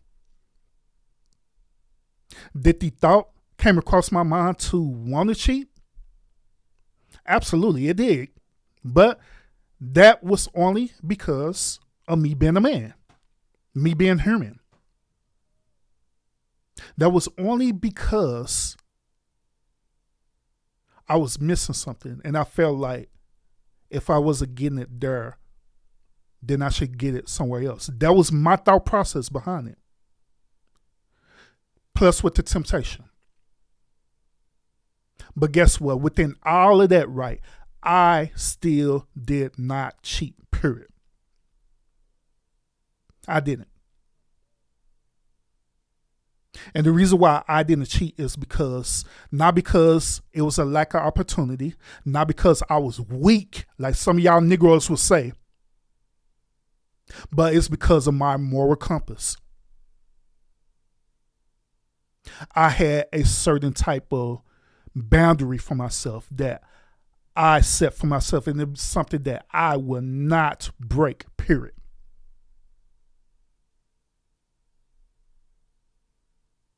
I understood something important too, and I hope y'all understand where I come from on this, all right? I understood at this day and age, right?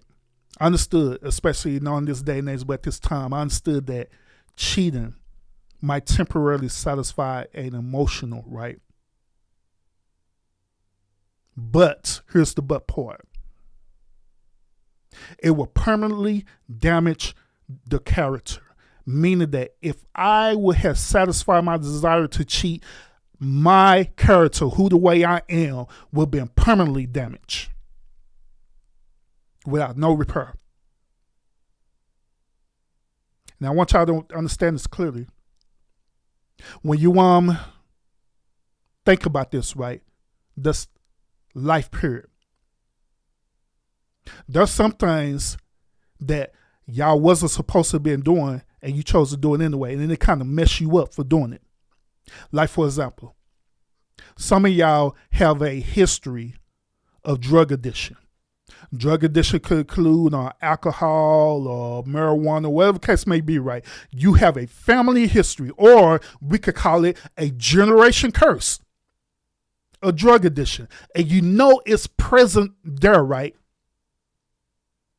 So instead of you developing your moral compass to say that, no, I'm not going to do this, I'm going to break this generation curse, guess what you do? You'll let your pride and your ego get the better of you. You'll let your hyper emotional self get the better of you, and next thing you know, you're not being part of the same curse. Now you became addicted to drugs, to alcohol.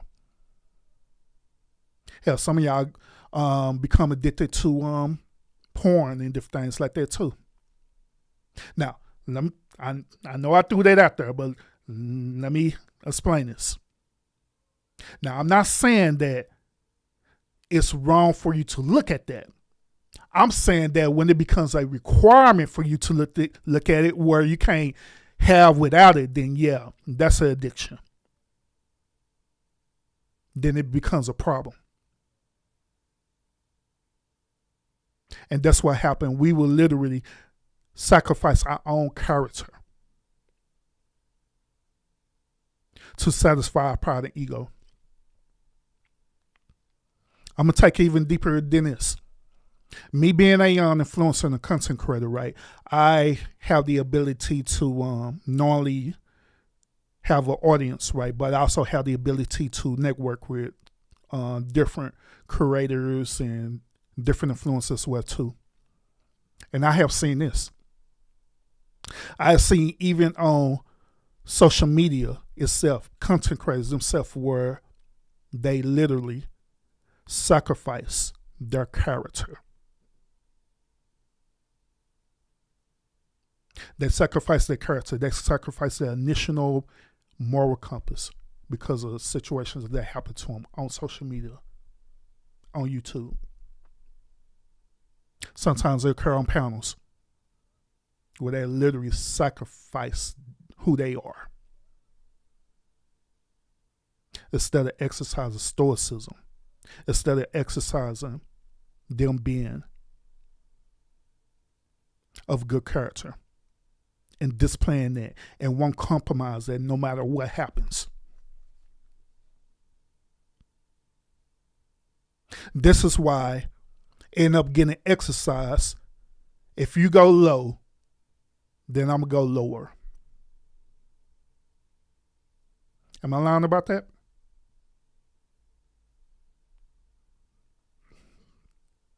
But anyway, I refuse to become someone that I couldn't respect afterwards. Now, keep in mind, I said that I couldn't respect, not nobody else. I said that I could have become someone that I couldn't respect afterwards. I could have become someone that when I look at the mirror, I'm like, damn, where you at?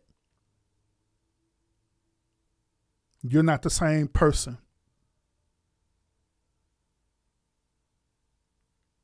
I want you to understand that decision matters. It matters spiritually, it matters morally, it matters emotionally, and it definitely matters psychologically as well too. Because discipline is not tested when life is easy. So once again, discipline is not tested when life is easy. But discipline is tested when temptation becomes available, when you're being pushed, when you're being challenged. I got another clip for y'all, and I'm also share a resource as well too, y'all. And once again, I hope that this information I'm sharing with y'all, I'm giving y'all this content where you can just think about it, all right? I'm not saying everything I'm saying is 100% correct, but this is my personal anecdotal experiences, okay? Back with research that I researched on my own, all right? So we got another clip. Let's go ahead and watch it, all right? Satan wants you to have as much sex as possible outside of marriage and as little as possible when you get married. Wow. Bro, listen, the best way to celibacy is to get married. That's what people are saying. One of the reasons why is that when you get married, it requires a different level of relationship skills that you can't get away with the stuff you got away with when you was a boyfriend. And so because I was unhealed, because I didn't know what emotional communication was, because I really didn't know how to speak into my wife's life, I didn't know how to create safe space. And for damn sure I wasn't present. I didn't know how to be present. I'm thinking about what I need to accomplish at church. I wanted the yams. And then I wanted to go and do what I needed to do. I'm saying as a result of that, my wife was like, I don't like this person. And so she shut down on me sexually. And so I'm just like, I ain't gonna cheat, but I ain't about to sit up here and be backed up either. And so one thing led to another, and I got full on addicted to porn. I mean, people throw that word addiction out loosely. Anytime you having a behavior that is completely unmanageable and you don't have mastery over it, it has mastery over you. I would go preach places and I'm just like, well, I ain't about to go get no escort. So let me just go ahead, you know what I'm saying? So you also was justifying it as this is better than doing that at least. It's anger and entitlement that pushes you to those self-medicating behaviors. Now let's talk about it, y'all. Let's talk about it. How should I go with this one? Let's talk about this. What I notice about my brothers, right, is this. When I'm talking about my brothers, I'm talking about you brothers. Who are watching right now, who are catching the replay, you who I interact with, different things like that. I notice this. I notice that many men become consumed, okay? What I mean by this, when you enter into these sexless marriages, right, or sexless relationships, right, you're not being consumed because you're trying to figure things out. I want y'all to understand this. Now, I stated earlier that my father had passed away when I was getting ready to graduate high school, okay? So I never had that type of connection with my father where he was teaching me about relationships. He was teaching me about women or anything like that. So I just kind of had to just figure this thing out on my own, okay?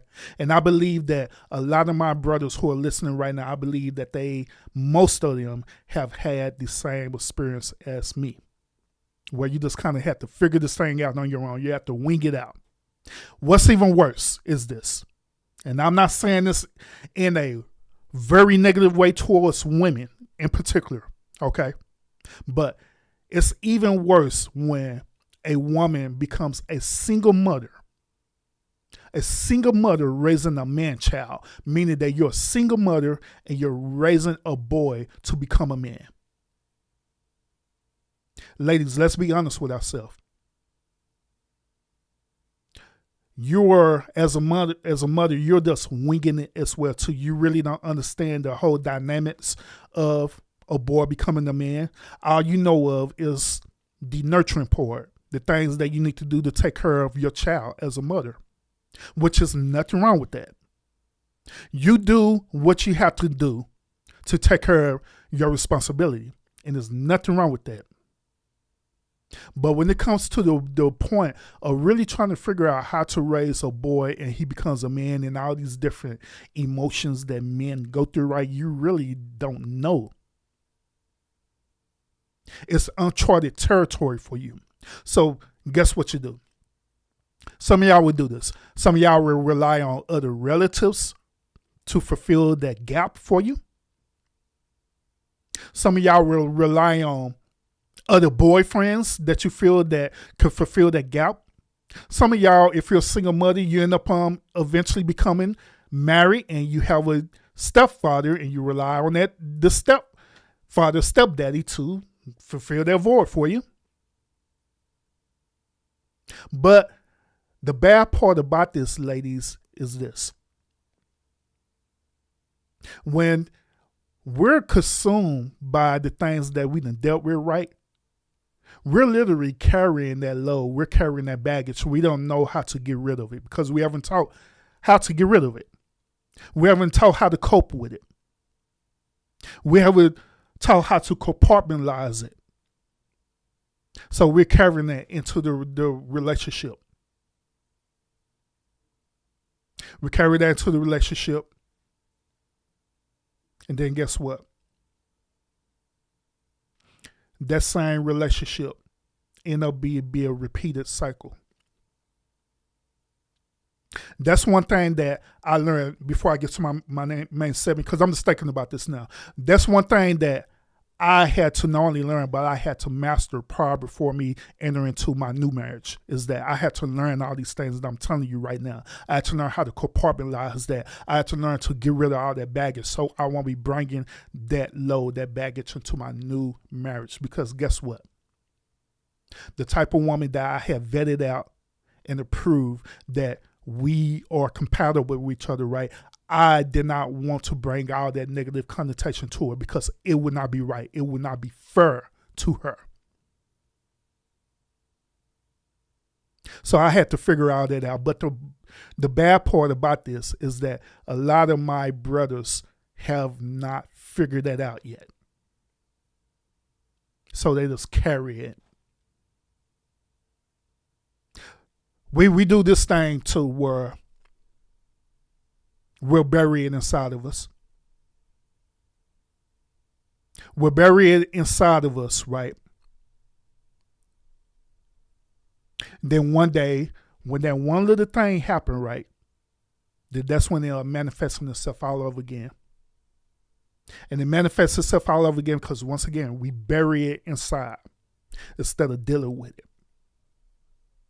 Because we haven't been taught how to deal with it.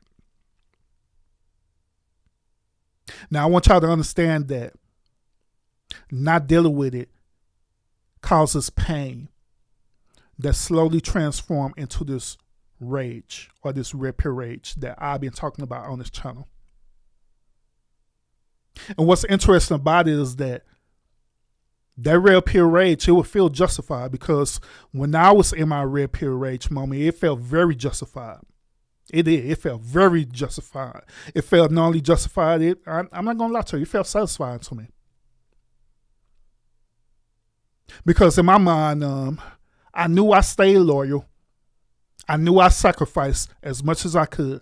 I know I kept trying and I know I endured. But also in my mind, I'm still asking the question over and over again, why am I emotionally starving?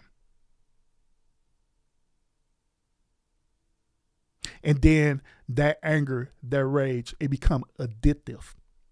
Hence, what I see a lot of my brothers dealing with right now. It becomes addictive. It feels good to come in on, different content creators' chats and talk about women. It feels good to hop on panels and degrade women. It feels good and satisfying that you could literally just talk about women in a negative way. But the thing about it is that it's not achieving nothing at all. You're not moving forward. It's counterproductive.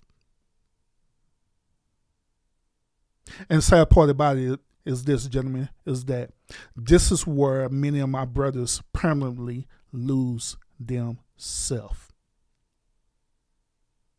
Because that red pill phase, right, becomes dangerous when awareness turns into bitterness instead of wisdom.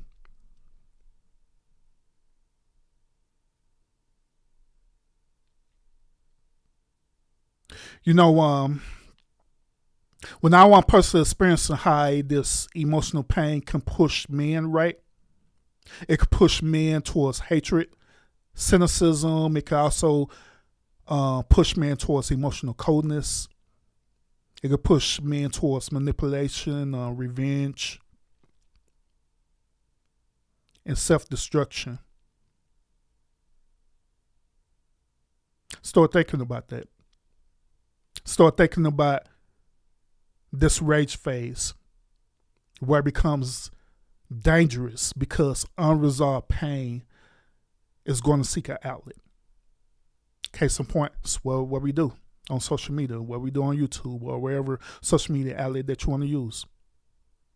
We use that as an outlet to express our grievances because we couldn't do it while we was in a relationship. Or we was in that relationship and now that relationship is over and there's still unresolved issues that we never decide to deal with. We just buried it. And what's worse about this is that many of my brothers never escape this red pill rage stage. But I want y'all to understand this clearly, that rage without discipline eventually destroys the man carrying it. And I find that interesting because my moderator online, he mentioned about Captain America using rage, right? And what he's saying, I do agree with. Now, what he's referencing is this.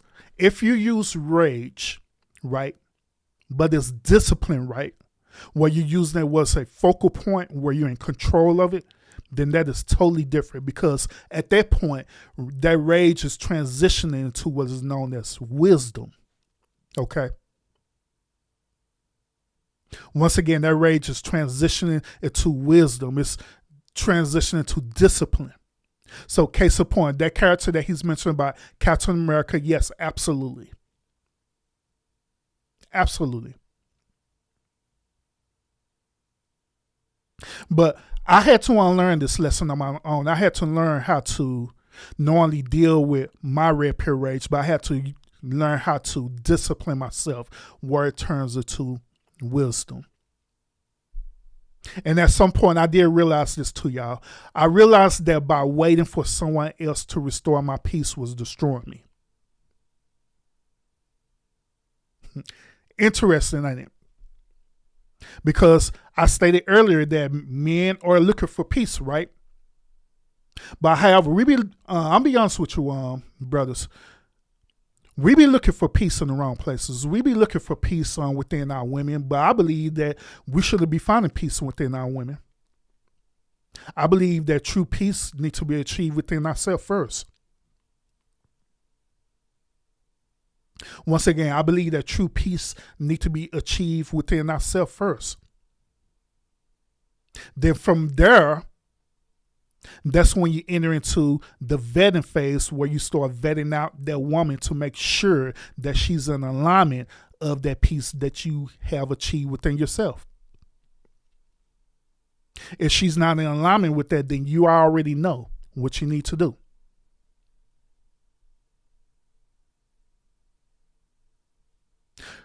That the realization that I'm telling y'all about, right, it changed everything about me for real. Now this is after the sexless part. This is after the divorce and all this stuff, right? I started realizing that I stopped obsessing over validation, and I stopped emotionally drowning myself in rejection. I stopped begging for connection.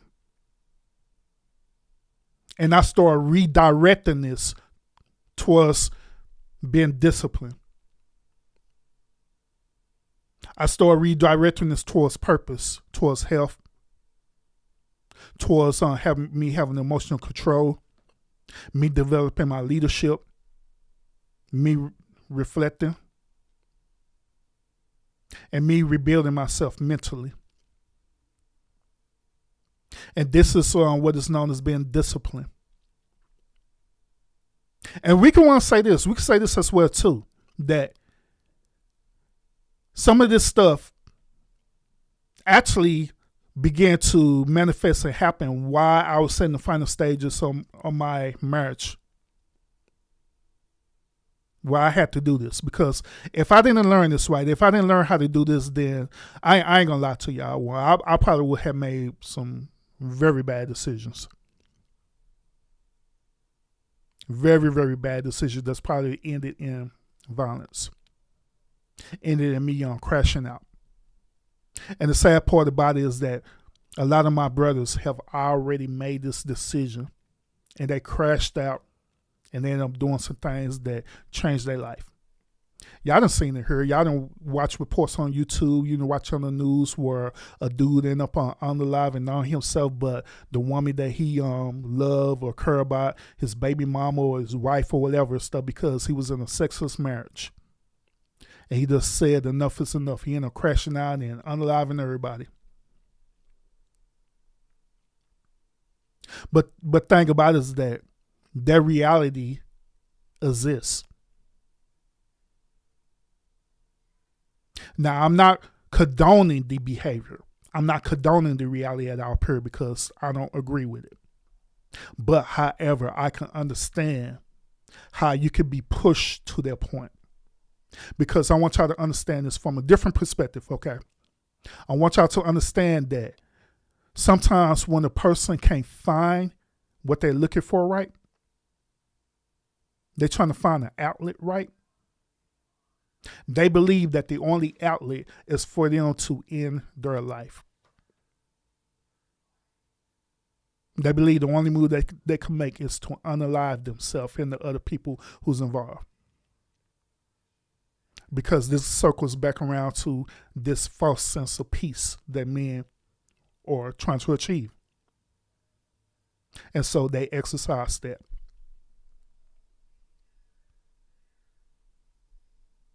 It's a sad story, but it's a reality.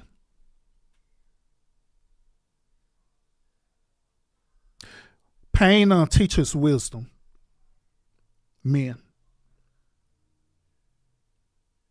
Once again, on pain, it teaches wisdom. At least that's what it's supposed to do. If it's not teaching you wisdom, then guess what? It's going to permanently poison your perspective. And y'all know what I'm talking about, right? And this is for the men. Y'all know what I'm talking about when I say it permanently poison your perspective, meaning that you start thinking about that it's better for you to not be in a relationship at all with women, not because you want to just live your life, but because you want to go your own way. Mid-toe, right? Men go their own way.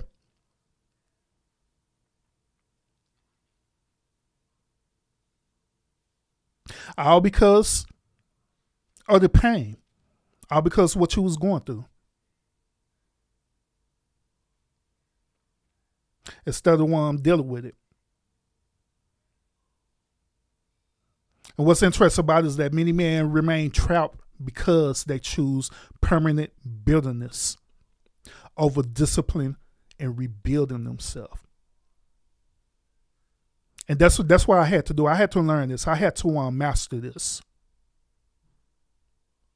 I had to master myself. I had to master everything that I was dealing with being in a sexless marriage. Got another clip. I'm about to set somebody free. Can you have a sexless marriage and thrive? No. No. No. No.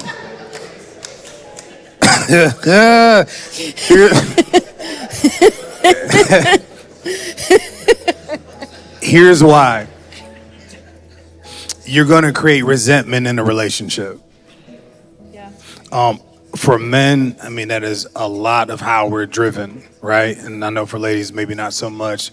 But But understand this, 1 Corinthians 7:5 says this, do not deprive one another except, depriving is speaking specifically of having sex, but do not deprive one another except with consent for a time.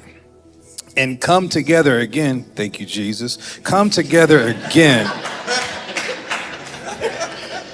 And then again, and then after that, again.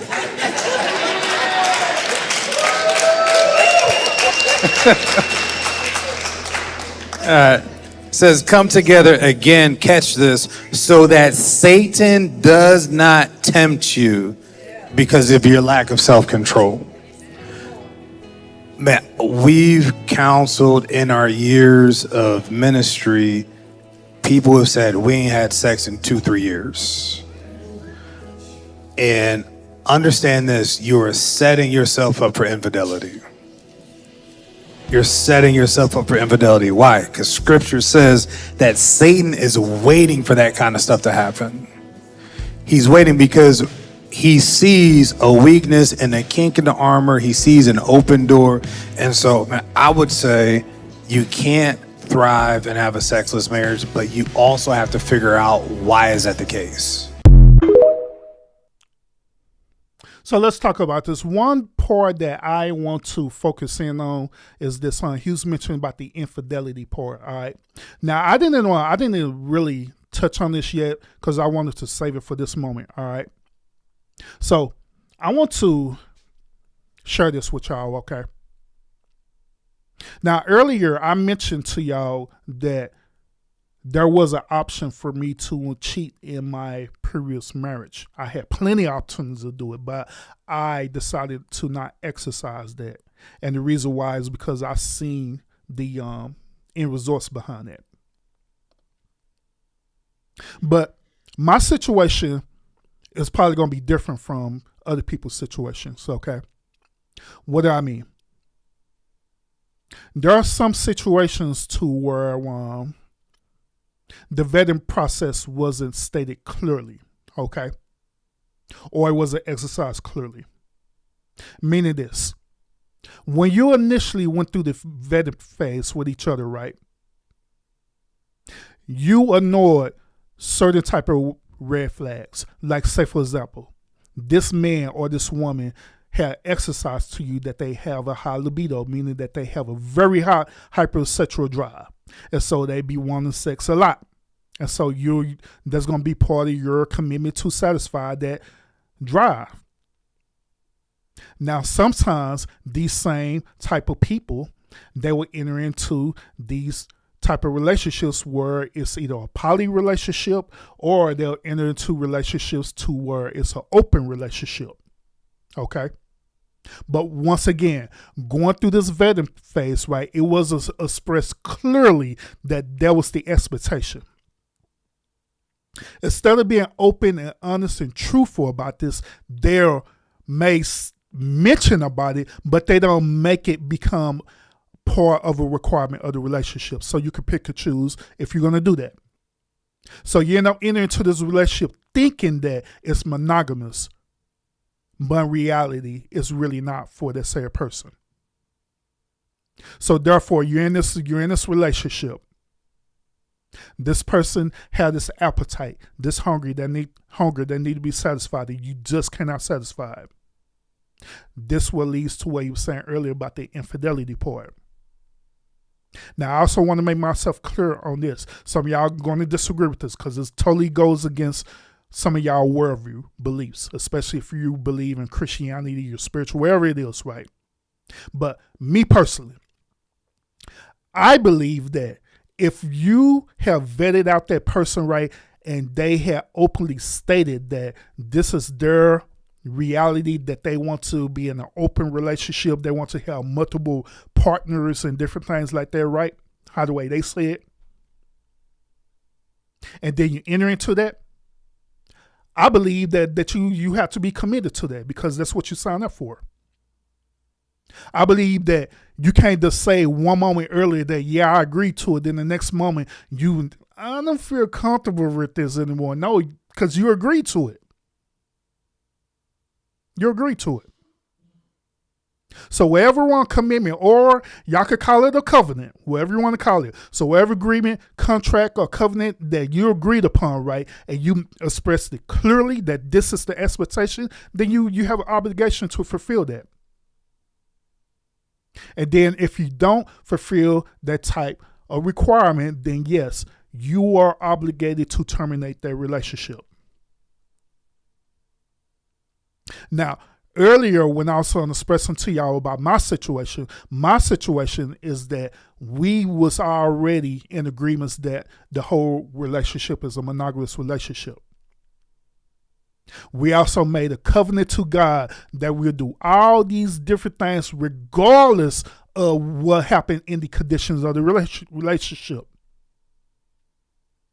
But she was the one who ended up breaching the contract and enter into a sexless relationship because she was acting like a spoiled ass brat. That she wanted me to be a certain type of way, and I just did not want it to be that way. And so therefore she believed that she wanted to exercise her right of trying to make me be that way. And I refused. But the thing about it is that me being the man that I was, I didn't believe in divorce. Because like I told y'all earlier, that I was in ministry. And I believe that divorce is the worst thing that anyone could go through. And I believe that in that time, I believe that you should do everything possible to prevent it, to avoid it. And so that's what I was doing. Even if this was my mindset back then, even if it took for me to suffer in silence, that was my mindset. And I did it. I exercised that. So without all that being said, right, let's get to this point right here, because we've been talking about this all night. We've been talking about sexless marriage, and we've been talking about the things that I've been through this, right? And I've been sharing you my wisdom behind this as well too, right? I've been sharing you my personal anecdotal experience, and I also been sharing actual data as well too that y'all can want to check out on your own leisure time, all right? So one thing that I always do when I have any conversations, right, other than, me entertaining y'all, but when I be having these in-depth conversations, I always want to talk about accountability, and I always want to talk about solutions as well too, because I believe that when others be having this conversation, I believe that they be lacking the accountability part, and they also lack the solution part as well too, to where we could come to a reasonable conclusion about this. Okay, so let's talk about the accountability part first. Let's talk about that. But before I talk about that, let's listen to the final clip for tonight. This is the last clip for tonight, y'all. I promise you. Let's listen to the last clip, then I'm going to want to go into this, all right? So, ladies, you might not like what I'm about to say right now, but I need for you to listen. Ladies, in our relationships and in our marriages, we have to stop depriving our men of sex, okay? Let me tell you why.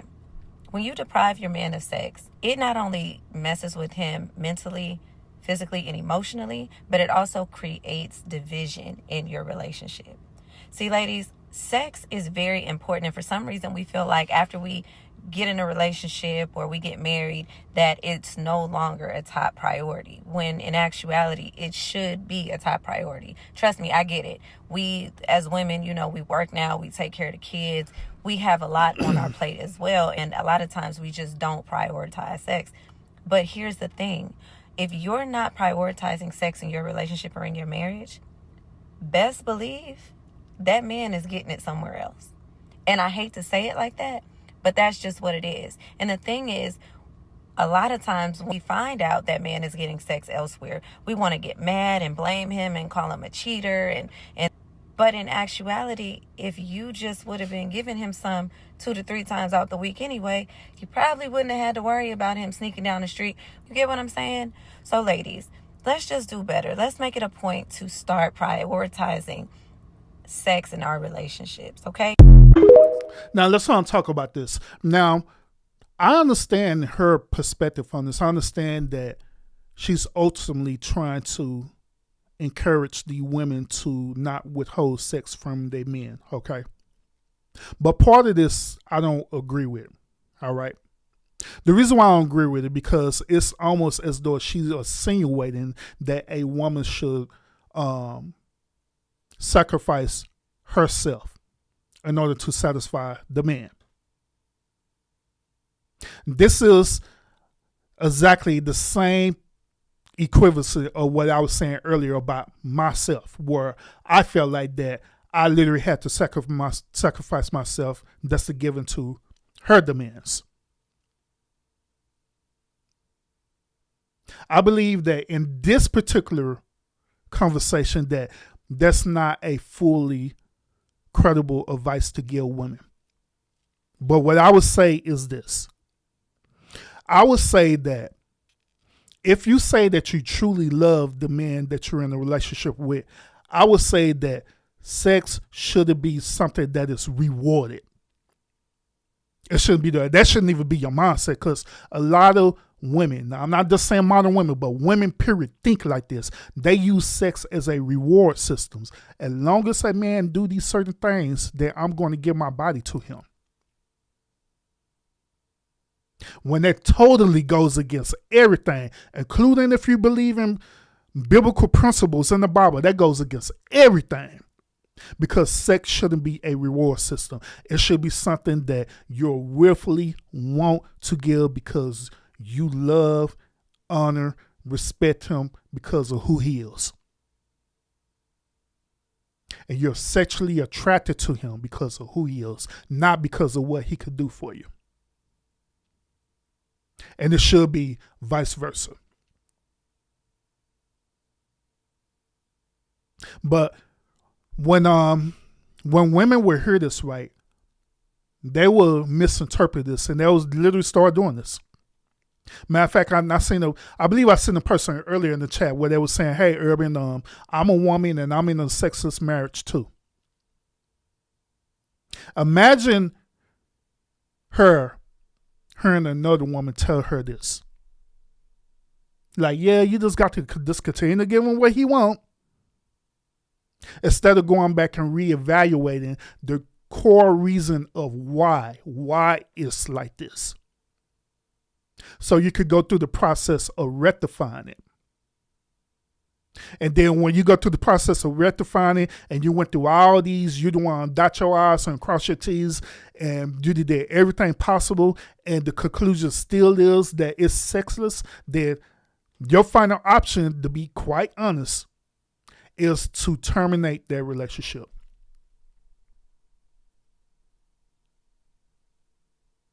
I know that it's a hard pill to swallow. I know that in my past, that was something that I did not want to do. In fact, yes, she was the one who filed for the divorce, not me. So it took for her to file for the divorce and everything. And I was willing to let this ship sink all the way to the very end. But she wasn't. She said, forget that. So if all else fails and nothing else is working and it can't be resolved, and you did everything possible to make it be resolved, then the final option is divorce. And I want y'all to understand this. Divorce is not the end. In fact, those of y'all who are Christians and spiritual and stuff like that, right? Divorce is not even the sin. God don't hate you because you done got a divorce. God don't favor you less because you got a divorce. It happens because we're living in a modern time and a modern life where all of us have the right to exercise what is known as irreconcilable differences. It just is what it is. No way around it. So I went through the one process of being hard on myself. But I don't want y'all to go through the same exact thing. Where you end up being hard on yourself. Where you end up feel like you was a failure and all this other stuff. I want y'all also to understand this, that the sexless marriage is rarely caused by just only one issue. But sometimes it involves unresolved resentment, poor communication, emotional neglect, stress, hormonal changes, lack of attraction, like Buddy mentioned earlier, porn addiction, emotional immaturity, selfishness, unresolved trauma, emotional shutdown, and the bigger part is on leadership failures within the relationship. I had to hold myself accountable for certain choices and decisions that I had made in that last relationship. But I also believe that accountability in this situation belongs to both people. Because at the end of the day, when it comes to intimacy, right, it's a two-party thing. Now, I want to share with y'all a prevention on this, okay? Y'all can want to take the prevention, either, you could apply it or not. It's totally up to you, okay? So the first prevention that I want to share with y'all is this, and I say this all the time on this show. The first prevention is dealing with vetting properly before marriage. Once again, vetting properly before marriage. Stop ignoring the major incompatibilities or red flags and hoping that marriage is going to magically fix it. If you see red flags in the beginning, 9 times out of 10, it's going to still exist when you get deeper into that relationship, unless you go ahead and express it. You bring it up. And then if it's something that's reasonable, right, and that person is willing to change that, and they doing it not because they want to have sex with you, not because they want to marry you, but because they feel like when they do change that, it's going to make them a better person, then that's cool. But if they're doing it because they just want to have sex with you, they just want to be in a relationship with you, guess what? That's not cool.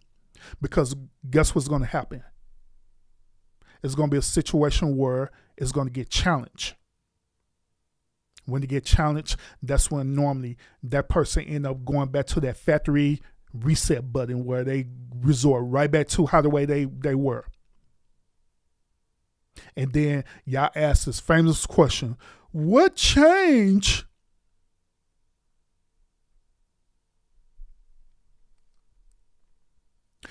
A second on prevention, I'll say this, is you should discuss your intimacy expectations early. I believe that it's important for you to have that uncomfortable conversation before making a full commitment. I believe you should have that uncomfortable conversation talking about your affection, how they look like to you. I believe that you should express talking about your intimacy and the level of frequency, right? I believe you need to want to talk about your emotional needs as well, too. I believe you need to talk about your communication styles. How the way you want to communicate towards each other. Or you're authoritarian or what? Are you controlling?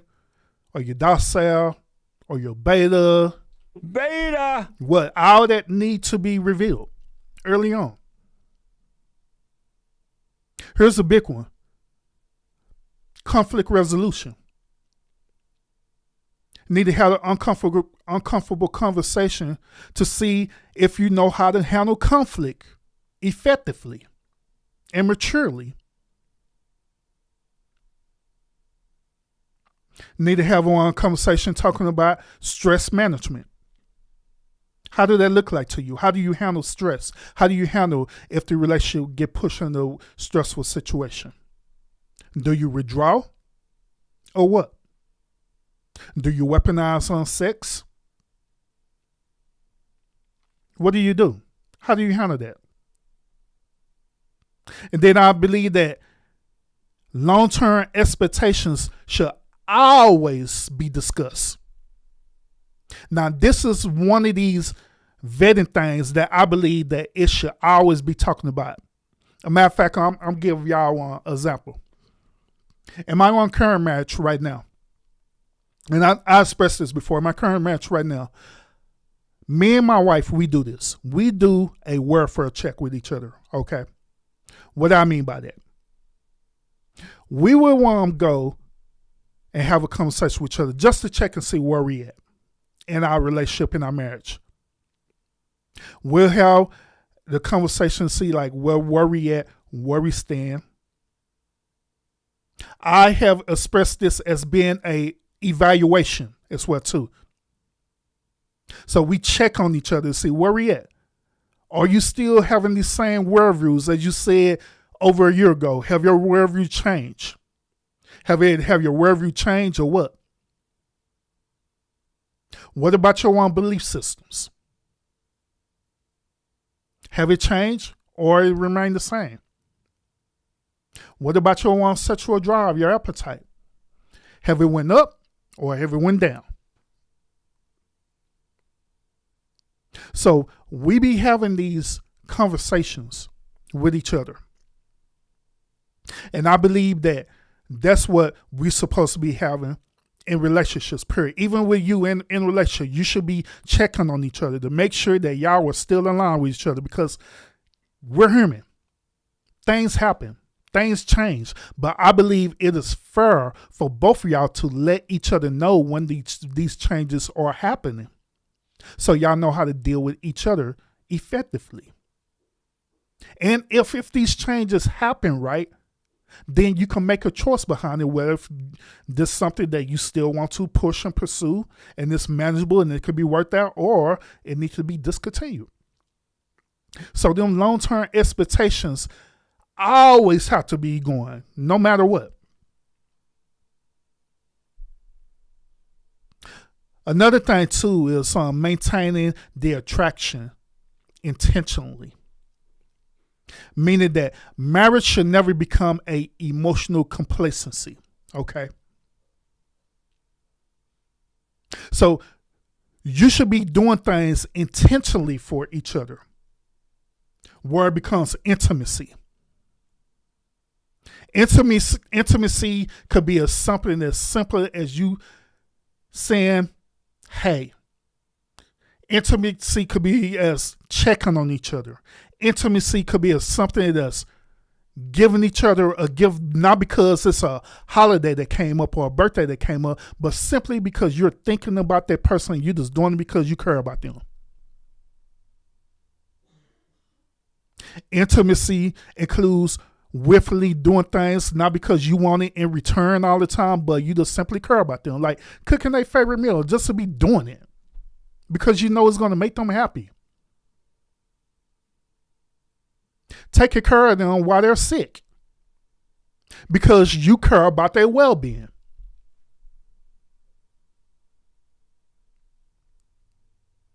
Another thing too is this: address the resentments immediately. So whenever things happen in that relationship, I believe that it needs to be addressed as soon as possible, but not within the whole emotional part about it. Because sometimes when you address things right, you tend to say things that in reality you really don't mean, but you was thinking about it right, and it just come out wrong.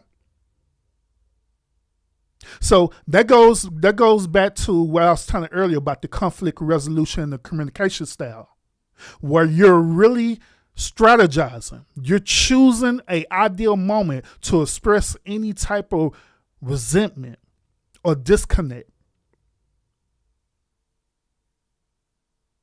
And yes, you're correct, but probably yes, I agree. Because silence does not heal unresolved emotional damage. Okay? And I'm saying this to the men too, because we have a tendency of not saying nothing. We have a tendency of trying to compartmentalize all this stuff instead of expressing how the way we truly feel, because we've been programmed that we need to be the man. I also say this. I'll say that If it gets to a point, right, it is nothing wrong with seeking help before the emotional death occurs in your relationship. It is nothing wrong with that. Long as the help is unbiased, because that was my mistake. Instead of just going to the church and all the stuff they're trying to seek to fix this thing, we should have just went to an actual marriage and family counselor who's unbiased, who has a reputation of being unbiased. That's what we should have did. But we didn't. But if it comes to that point, it is nothing wrong with seeking professional help. Because too many couples, they wait until this hatred builds up, then end up replacing the intimacy and the love. And also, let me share this. I'm gonna share this real quick. This another research too. Y'all check this out. This dude got me. All right. And for my and for the men that are listening right now, right? I want y'all to understand this, okay? Because, brothers, I have been through it. I have been through the fire, and I came out. I want y'all to understand to don't allow the pain that you've been through these relationships turn you into this down monster, into this uncontrollable monster. Instead, allow the pain become purpose. Channel it where it becomes not only purpose, but you start developing discipline and you start developing your leadership as well too.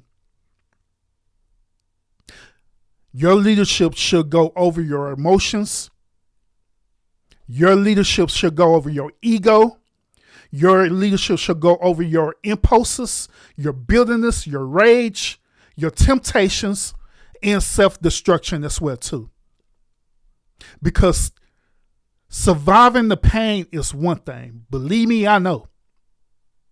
But mastering yourself after the pain, brothers, that's transformation. And I am a living witness of it.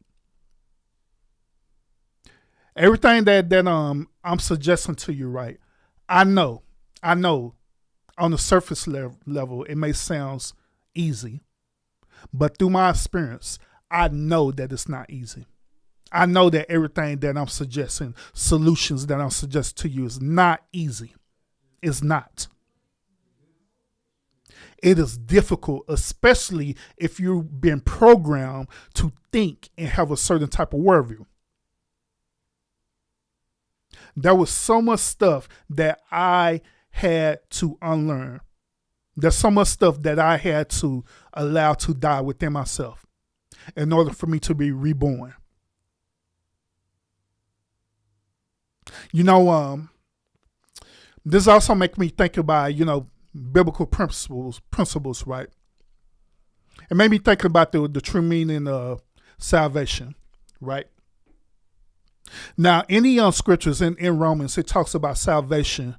It talks about when you confess with your mouth, Lord Jesus Christ, right, and you believe in your heart, then you become saved, right? In that biblical principle, that's true. But how about that apply to your everyday life as well too? Where you literally end up sacrificing yourself. A matter of fact, the Apostle Paul talks about that too. Talk about sacrificing your old member.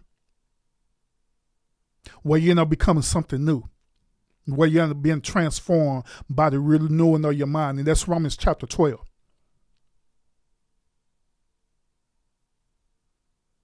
So how about doing that? How about mastering yourself? How about killing the old person who you are and becoming a new person.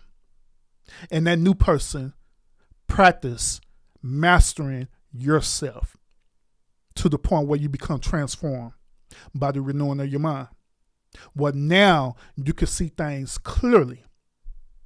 Exactly the same way how I start seeing things clearly. And so when I enter into my new marriage, right, I had a whole new ideology. I had a whole new belief system. I see things very clearly. I knew everything that I desire and I wanted right then and there. I set boundaries. I set expectations and everything. And I had seek for a woman who would align with me. If she didn't align with everything that I was expressing to her, and she also expressed the things that she wanted me to align with her, if we didn't meet together and align, guess what? Out of there. It's no compatibility. And nor we didn't force it. And it should be the same thing with you. Like, if that's your desire to be in a relationship, if it's your desire to overcome everything that I'm telling y'all tonight, right, to overcome your rage, your red pill rage, and eventually after you done found yourself, you're living your life with purpose, right, and you believe that you need your helpmeet, then this part is important for you. Because afterwards, it leads back to what I was saying earlier about vetting and everything. Because if you're not vetting effectively, then yeah, all you're going to do is entering back into a curse all over again. Some of us, we have, what we call it? We have a type. We have a type. I had a type. We have a type. Now, types could be either a positive, negative thing, how the way you view it. But majority of us have a negative type. We have a negative type in our relationships. We do. And so we go after these certain type. We go after these certain type of women. We go after these certain type of men. And then we wonder why we end up failing in these relationships. You got to transform that type. You have to reevaluate yourself to figure out why in the hell am I keep going after this type. When you figure that out and figure out that it's toxic, it's no good for you, then that is your transforming phase where now you're setting boundaries for yourself where you're no longer going after this type. But now you have to create a new type.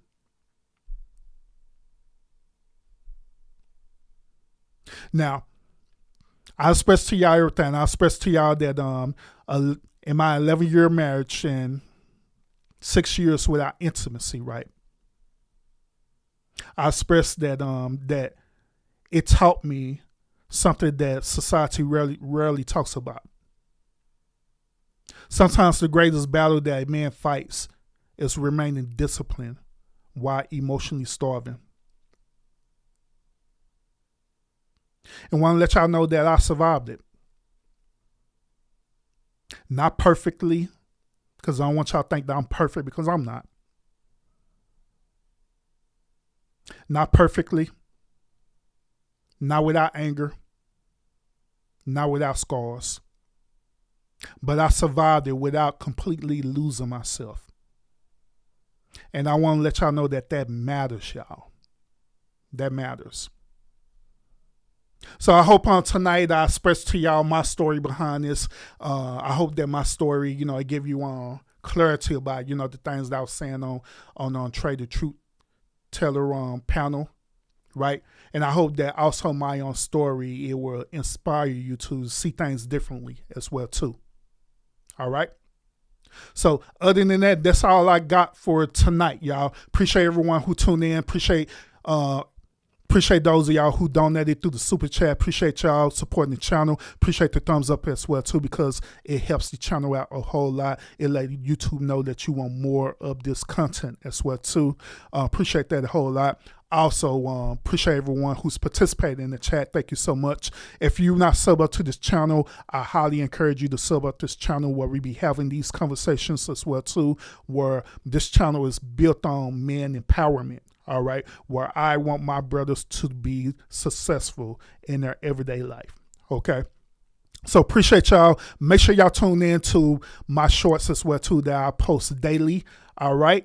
And also make sure y'all participate in my community posts because I be posting some crazy stuff over there for real. You know what I'm saying? So make sure y'all check that out as well too. All right. So other than that, y'all have a great and wonderful night. And I will see y'all again on the next episode. Peace out, y'all. Y'all have a great night.